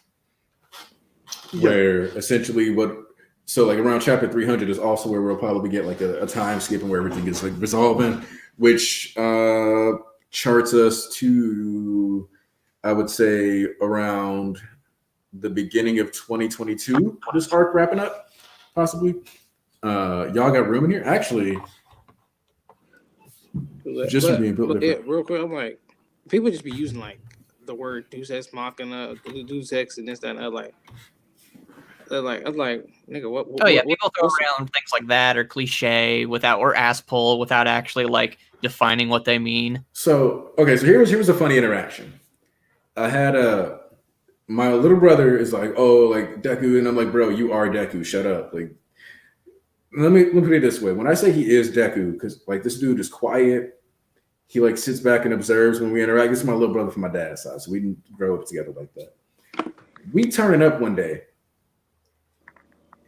He turns everything down and says like, oh no, I mean like unless you just got a cup of apple juice.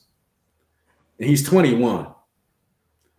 So it's like you're like this wholesome, analytical, nerdy dude that like basically thinks Guts is like the epitome, like big buff Guts is like the epitome of like shonen or like seinen like manga protagonist. And then you got the nerve to tell me you don't like Deku because he just like you. And actually, no, Aniki, now that you said that, I think the issue with Deku is people sees too much of themselves in Deku. I think that is actually the reason people don't like him. I think that is the actual reason. And he had the nerve to try to call, and I've said that about people before. I've said that too. People was like, nigga, you are Deku. Stop talking. And he tried to tell me that Deku is a Gary Stu. And I'm like, all right, so how do we consider him? He's like, well, like a Mary Sue. And then so he sends me the definition of Mary Sue. And here, I will read you the definition because it's so funny that people have been trying to call Deku this, because once you read the definition, it's like, hold up, this factually doesn't work. Like by definition, it is here. A male version of a seemingly perfect character with no flaws who always overpowers other characters. So the issue with calling Deku a Mary Sue, Gary Stu, that he like always loses. He's lost to Shoto 1v1. He lost to Bakugo. Like he won the war versus Bakugo, but he lost that fight. Bakugo beat his ass. He had to be helped by Eri to win Overhaul. He had to be saved by Coda to beat Muscular. The first fight he has where he actually beats someone is Gentle with no help. So it's the only fight. Like he is consistently structured around not just overpowering people. And the thing is, the fight against Gentle isn't even one in which he has to like super overpower him. He's like, yeah, I'm super buff. Psych, I hit you with a 20% Detroit smash, bitch. No, I've been like paying attention to your movements. I've been paying attention to where you've been placing these screens. I've been ricocheting shots. I've like used your weapons against you.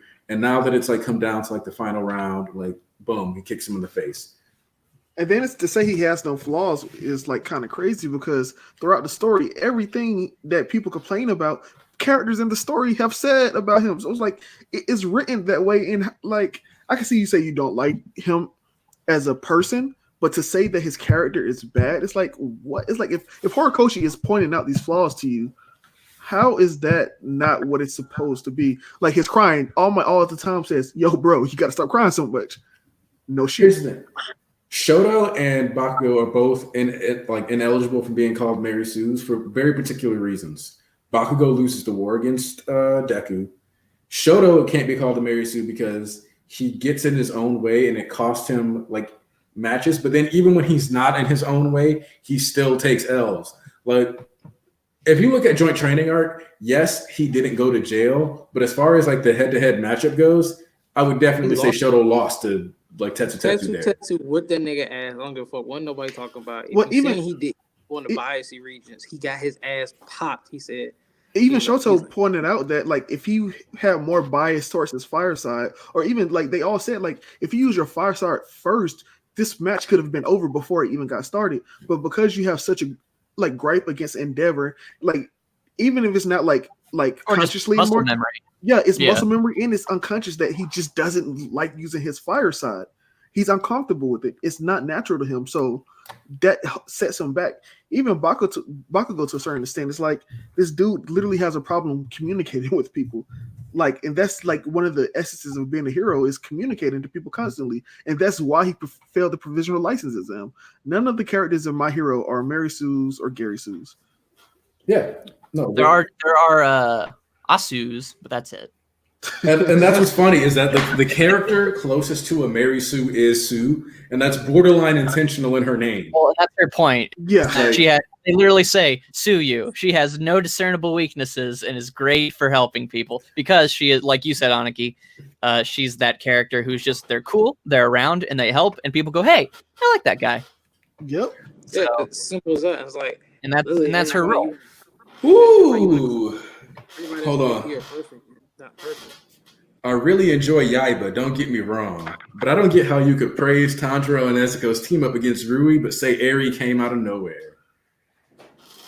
Ooh, like that? Yes. That is, see, okay. So well, both are good because they rely on thematic setup and payoff that is present throughout the story. But people want to go with the Tanjiro Nezuko one because, you know, she's a cute little demon plushie. Yeah, we got BG and the boys.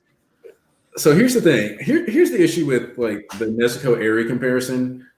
One, Eri actually needed to be saved. Eri is a character and it has a character arc. Yo, bro, look. First off, okay.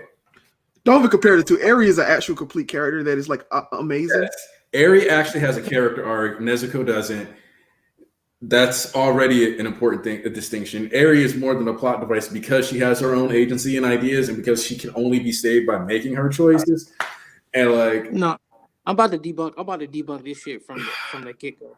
First of all, what is Shigaraki's quirk? What did they say about Shigaraki's quirk in his backstory from the start? It's a quirk mutation. So prior to that, before we even get to Eri, Shigaraki's already mutation in and of itself with his white, bluish hair and his red eyes. That's from the start. So that's strike one against your ass about Eri coming out of nowhere. Strike two, she bumped into that nigga while they were looking for him. She ran away. Then she was in the bed later that night talking about he felt so warm. I never felt anybody like that. That's already her having that slight sense of freedom, that touch she never felt before. That's strike two against the people saying she came out of nowhere. Strike three was her power was already stated prior to this beforehand. That's strike three against you. She came out of nowhere with that shit. Strike four, Muriel fought and she was going through developments and changes. She was feeling in her heart stuff that she never felt before. People sacrificing themselves, but she seen all these people fighting for her that she never felt like this before. Strike five, the shit that he had to go through and shit she had to go through. It's like she came out of nowhere. Nah, dog, not even that. And then after that, her power was fucking useless. Was she just not training that shit? Barely, she just not training that shit. That shit was a one-time thing. Her power was stockpiling up. It bases off all the stuff she's been going through with her emotions and stuff like that. So all this experience from the first time, And it comes to explosion just like that, she couldn't even control herself. And Deku couldn't control himself. He still had to struggle and go through pains. And then, that shit didn't even save his fucking body because his arms are still fucked up from day one. So that's all it strikes out was that airy ass bullshit. I'm tired of this shit. One of the things that I wanted to like just like really point out though is that one of the things that I think people like say Aries quirk came out of nowhere is because they misconstrue A plot twist for a yeah. Here's the thing: is that we see that Aries' powers explain, like the bullets are explained as taking away quirks. Aries never explained. Her quirk is never explained. She's never given a quirk box. None of that. well, and it's set up to be a mystery because they think that it's Overhaul's kid. So you could be like, well, it has to be something like Overhaul. But as soon as we learn that it's not her, that immediately is Horikoshi saying it could be anything. So so you're setting up a plot twist. And the thing is that Aries' quirk, it's important to note that when you take something and you make a scientific, like you make a drug, you make any product out of it, you're essentially refining, stripping it down to its essences, getting like its chemical reactions, figuring out, creating the exact outcome you want.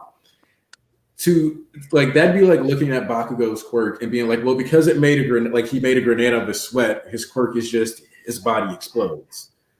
Like, technically true, but it doesn't factor in like the callus on his palms, the fact that he can only explode his palms at will. It doesn't factor in any of those other things. It doesn't talk about like the fact that because his body has to deal with the backlash of it, that he ends up building up like more like durability. It doesn't touch any of those aspects. All it tells you is that because of his quirk, you can make something that explodes out of it. That's it. And so if you don't have like the actual understanding of what the base quirk is, all you have is an end result. Any quirk, like if Endeavor uses his fires, like the first time we saw Endeavor, he was just using it to like run really fast.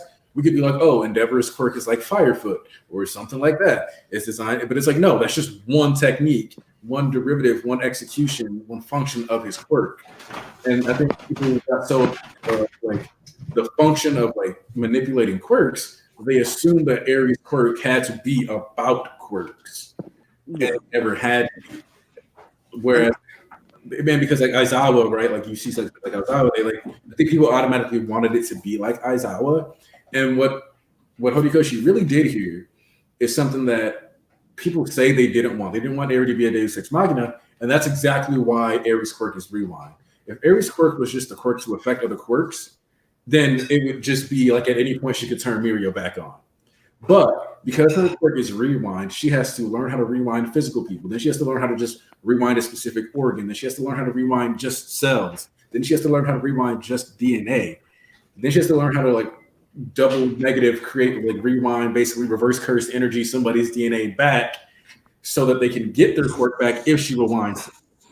What Horikoshi did was, instead of making it a one-step process, he made her have to get through like 5 different tiers of skill just so she can bring back a single person's quirk, so that at no point early in the story or early away from like what happens there can she save someone. So like this arc isn't an arc where we can rely on Eri. That was no point to let a Night Eye die, because we can't rely on Eri for a good while, and we won't be able to rely on her probably until she's like a teenager or an adult. And when she finally does rewind somebody's quirk, it's going to be specifically Mirio, and the only reason it's going to work is because instead of rewinding his DNA, she's going to rewind his body to when he saved her. And that's more than likely going to be the execution for that. So that way he's rewound to a moment and like focus on like that specific day, that moment, so that he gets his quirk and his body back to before he lost it. Wait, so question. So you said she's going to rewind Mirio back to like, so would she technically be him? So like he would be an adult and then she would wind him back to a teenager? Yeah, I think that's where it's headed. Damn, that's gonna that would be crazy. Like Mirio's like 22 and then he gets rewound back to a teenager. There's a chance that she'll like catch up like a year or two, because that's all she's going to be doing. More than likely is learning how to not rewind people. Yeah. And so like that could be the case where just rewinds him, and it's like Mirio becomes her practice, because that could be like a way too where like just constantly like he gets eventually like to a point where he can use his quirk again, and then they just like, all right, we'll practice somebody else or some other way now. Like start having a practice moves they detain, something like that. Also, you could argue that like the bullets are foreshadowing for what happened with Fujiko in this latest chapter. Just because, like, if we can extract it, make bullets out of it, then obviously him having all these chips and stuff and vials that are different quirks that have been extracted is just a continuation of the kind of research Overhaul had already been doing. And it kind of lets you know that if Overhaul and Shigaraki had actually gotten along, the Eri plan would have been 100% a go.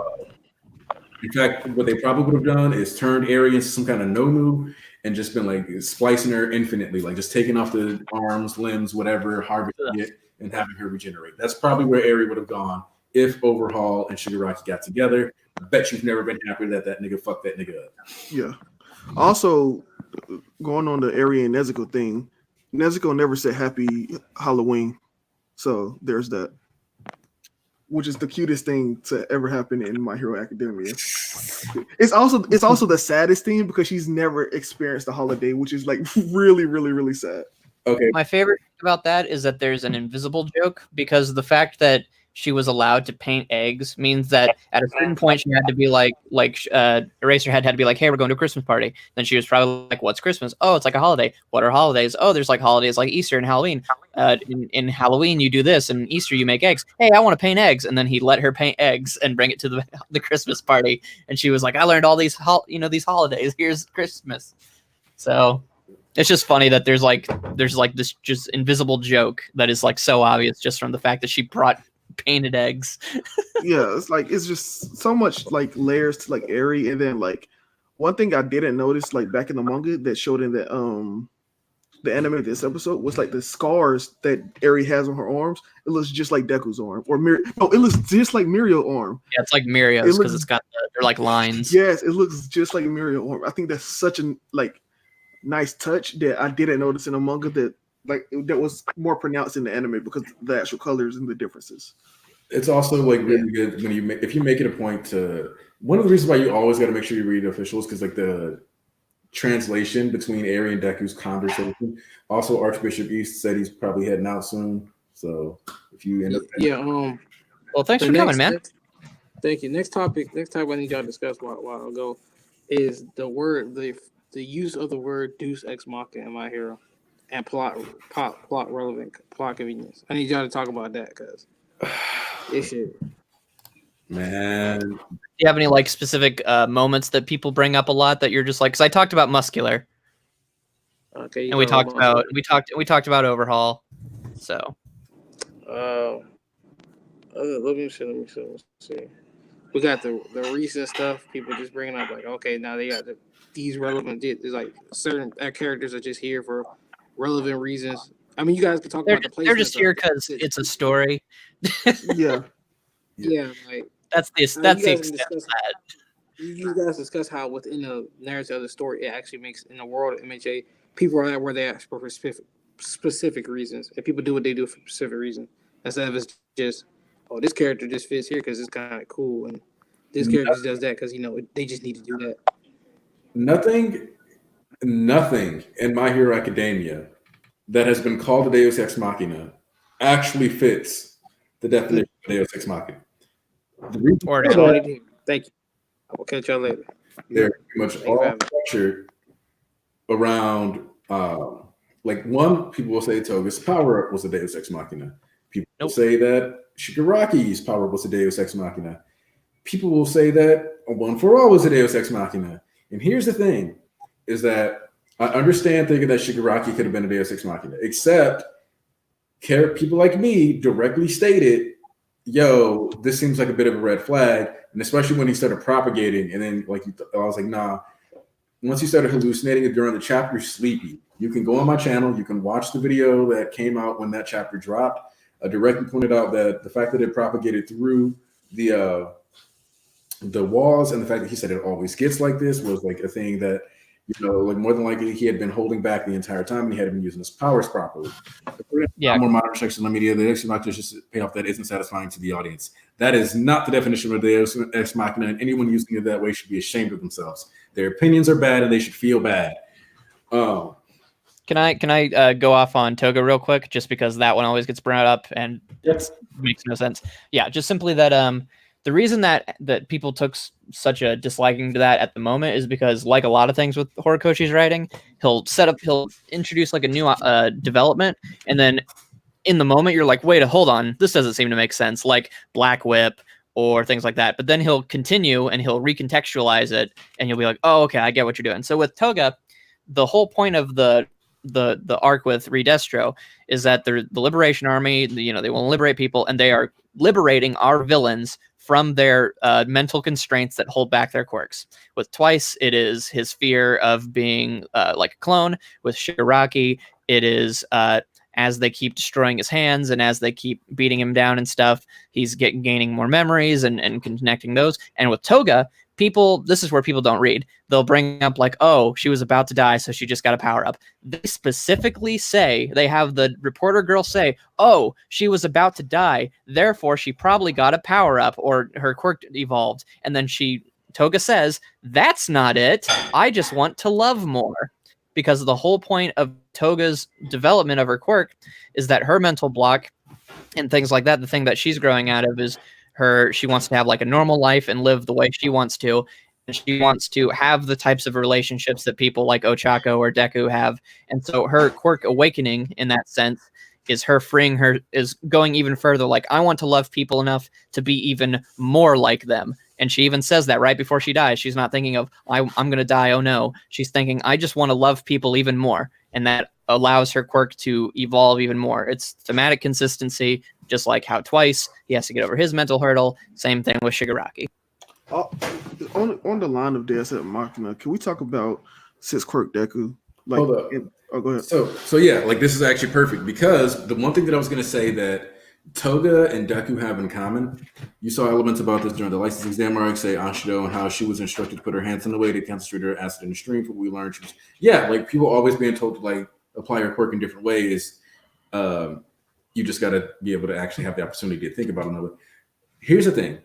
Toga and Deku's, even if you ignore the fact that One for All is explained as, one generation to the next, stockpiling power, we're transferring DNA. The DNA of each user is stored within, plus alpha is stored in the DNA. Therefore, the DNA would also have the quirk factor stored within it to compose the core of One for All. All these things, like if you ignore the genetic implications and the sci-fi aspects of My Hero Academia, I think that's the issue, is that a lot of people approach this as like a fantasy series instead of a sci-fi. And when you approach My Hero Academia and its power system from a sci-fi angle, it all checks out and makes sense. But the thing that really should have let us all know that multi-quirks on people besides All for One was going to be a thing was, again, the Overhaul arc. The arc where we were told that like Eri was like, people said that Eri's Deus Ex Machina, but nobody called Deus Ex Machina on Overhaul for fusing his body with somebody else's. Nobody was like, oh, well, he can now make people tell the truth, or he like stole that other guy's quirk. And part of it is because we didn't see him use the big dude's quirk because he was getting blasted to bits the whole fight. But if you're gonna like say something to Deus Ex Machina, if you're gonna say like them tapping into the DNA of other people is a plot twist or like something that's just a contrivance for convenience, you can't also have within the story Overhaul splicing other people's body into them genetically and accessing their quirks, because that means that when other people's DNA is being tapped into, you get the full access of their DNA. We have the Nomu. Their quirks. The Nomu exists, but the Nomu are there from the jump. But the thing with the Nomu is you could say, well, those are experiments, right? Like those are artificially created. Like regular humans can't do that. But then we see like Overhaul specifically shows us other humans can find ways to access other people's quirks. Twice can. So like Twice creates other people, but like those people still have their own autonomy, so they're not as puppets. So it's not. Well, I mean, they have their own quirks. Like he can replicate quirks in that way. Yeah. Like going back to like the Six Quirk thing, and people always saying it's an ass pull. Why does it happen? Like, all right, let's go back to the sports festival when. Like they always say the Deku Shinsho thing is an ass pull. At the time, maybe you could have said that, like, especially without all the implications of what's going to happen on in the future. You could definitely, like, there was a fair criticism that I let people have because I was like, okay, yeah, like, kind of blah blah blah. But even I remember when that first happened and I first saw that in the manga, I was like, holy shit, is he like the Avatar? He tapped into the powers of all the, One for All. That started going through my head. I was like, can he use their quirks too? Then I said, nah, throw that to the side. Then when it actually happened, I was like, holy shit, something that I saw 5 years ago has finally come to fruition. It's like, and then like just think about it. And when people was like, oh, why is All Might the best user of One for All not able to use the quirks? It's like, well, Horikoshi has already said quirk singularity. If you think about it, like with the kids that we've shown in this episode, the more generations happen to like go through, the stronger quirks get. One for All is a sped up version of the quirk singularity doomsday theory, because each time a user passes it, it's just like the quirk singularity doomsday theory going at an exponential rate. It's sped up to the point where Deku being able to use all the quirks in One for All, and it being out of control to a certain extent, is what's going to happen to the rest of the population once they get 9 generations in. Or 8. Yeah. We're 8 generations in. Deku's the 9th user, right? Well, like, Deku's the 9th user. But so no. So here's I would still say it counts as 9th generation, because the first generation user had a quirk, but his quirk is to pass on quirks, right? Right. So that's still technically a quirk that Deku got from one of the users. It just you don't think of it as like, and then the stockpiling energy quirk is a quirk. So like that's 2 quirks in the first one. One for All is, for all intents and purposes, 8 quirks combined into one. It's just that we like to think of like the base quirk of One for All as one quirk, but it's literally 2 different functions combined. Like it'd be kind of like, what if Shoto could pass on half hot, half cold, and then we were like, well, that's one quirk. It's like no. Like half hot, half cold, we understand is technically 2 quirks in one, and that's kind of like how the first, like the base of One for All is. So One for All was always multiple quirks. It's just that the function, when you're just accessing the stockpiling energy portion of it, just makes it come off as one quirk. And I always I always tell people, when I started the series, I thought All Might was just secretly using multiple quirks because they were passed down. And then it ended up being like, oh no, this is just like the raw energy that's been stockpiled. But I always thought it was odd that like this stuff was passed down. And then when we had like mention of the vestiges, like, and again, because if you're approaching this from the perspective of a sci-fi series, the vestiges are DNA. That's where everything's stored. If like their behaviors, their thoughts, their memories can be encoded within the DNA. If quirks are already a genetic material component, then it made no sense for that to not also be passed down with their will. Even if they weren't being accessed at the time, it's one, you can always argue it's a matter of perspective, because like that's a part of MHA, but then we directly have it addressed. We've gone past the point of singularity, which means that like you said, Rex, like singularity doomsday theory is basically in effect. And like the idea that in generations like 7, 8, 9, that's when doomsday is supposed to be coming, makes sense, because quirks, like some people suggest that quirks may just be the bad guys of My Hero Academia, and that's that actually might be where the final, this is like the final thing. Quirks are the bad guys, like the ultimate villains that we got to take out. We might actually have to get rid of it. I think we talked about this a week or 2 ago, Rex, about how Ares being set up to be the Scarlet Witch. Yeah. No, it wasn't me. Yeah. So like Ares, I don't know if you've read House of M. I haven't read House of M. I just know like the gist of the story. Yeah, I know the gist of it too, because like comics and stuff like that. Yeah. So like you have the whole No More Mutants line, and the way like Ares doing that would be kind of her fulfilling the steps that Overhaul set up for her, but she would be doing it for a completely different reason. Because quirks are a disease. That part isn't wrong. Like Toga has no shot at being a normal person because of her quirk, period, the end. Like this isn't negotiable. That's the thing that's screwing her over. Same thing with Shigaraki. Muscular didn't have that problem, but like at the end of the day, there's and that's the important thing. So it's like you can dislike 6 quirks, but you can't say it was a random contrivance. That's the part that makes it cat. You can't be like, this is just like a random nonsense. It's like, no, this is, it like fits. And and the other reason why the House of M thing is probably going to have to happen is because, ignoring how shitty those little kids are for a second, it's directly stated that quirk singularity was becoming a problem in the 4th or 5th generation already. Yeah. So I don't see us making it to generation 8 and 9 and the planet surviving. Yeah, because like just think, if we just look at the kids that we saw, like the dude that can create a cannon from his mouth, like holy what person in Aizawa's generation or Deku's mom generation is able to do something like that? Nobody. And that's the thing, is that like the quirk singularity theory is already obvious from the beginning of the series. It's not something that you would like necessarily talk about, but it's obvious from the beginning. Like the best quirk that isn't one for all out of all the heroes is probably Endeavor's Hellfire. Yeah. And so it's like, oh snap, Cloud9 just won. If those are like the best quirks in the previous generation, it's like even like the third and fourth users quirks aren't that great.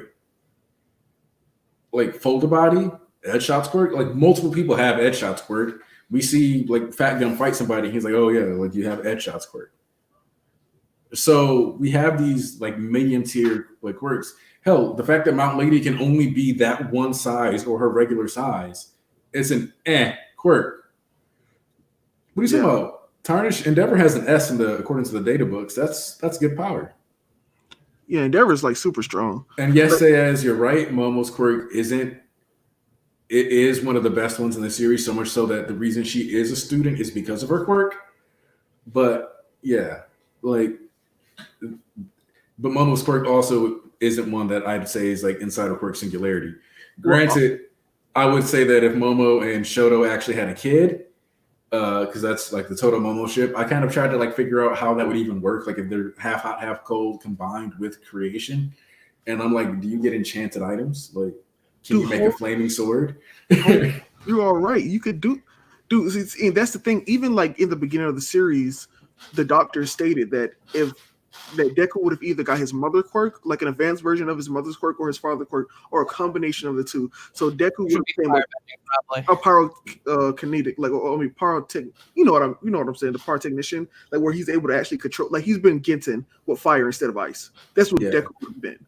And like, and honestly, if Firebender, if Deku would have gotten that quirk, he would have probably been close to not if like having the best quirk in 1A.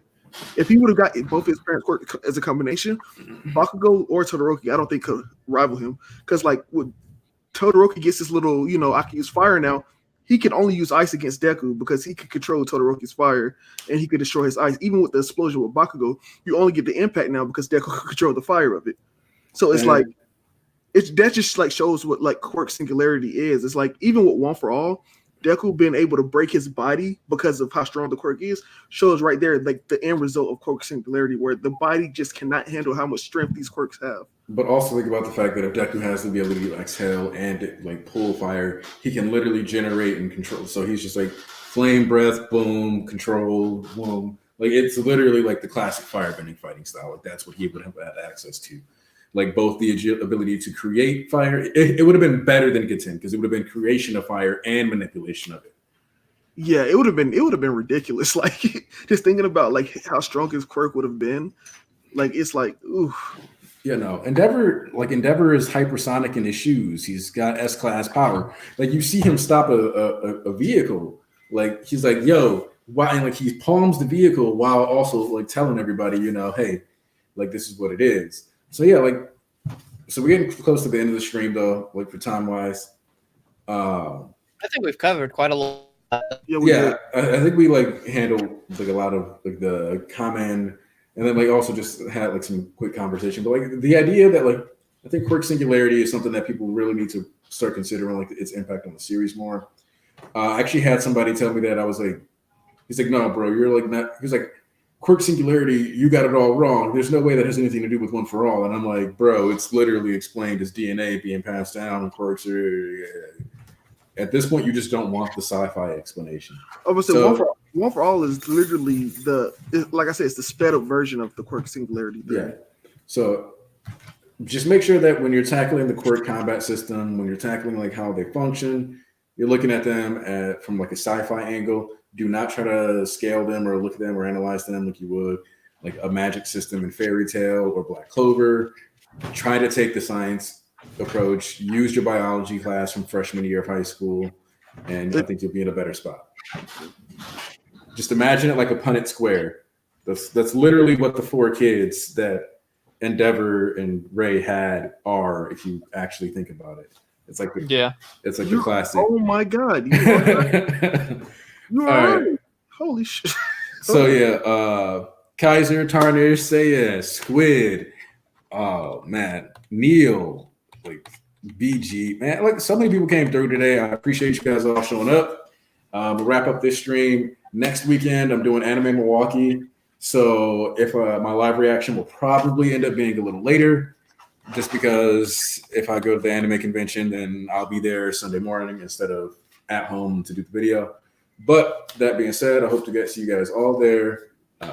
Rex, Ian, if you guys want to say farewell, you got like 10 seconds before it's all. Oh no, done. just thank you very much for having me, man. Hey, no problem. Read My Hero Academia. Exactly. Anarchy in the gang out.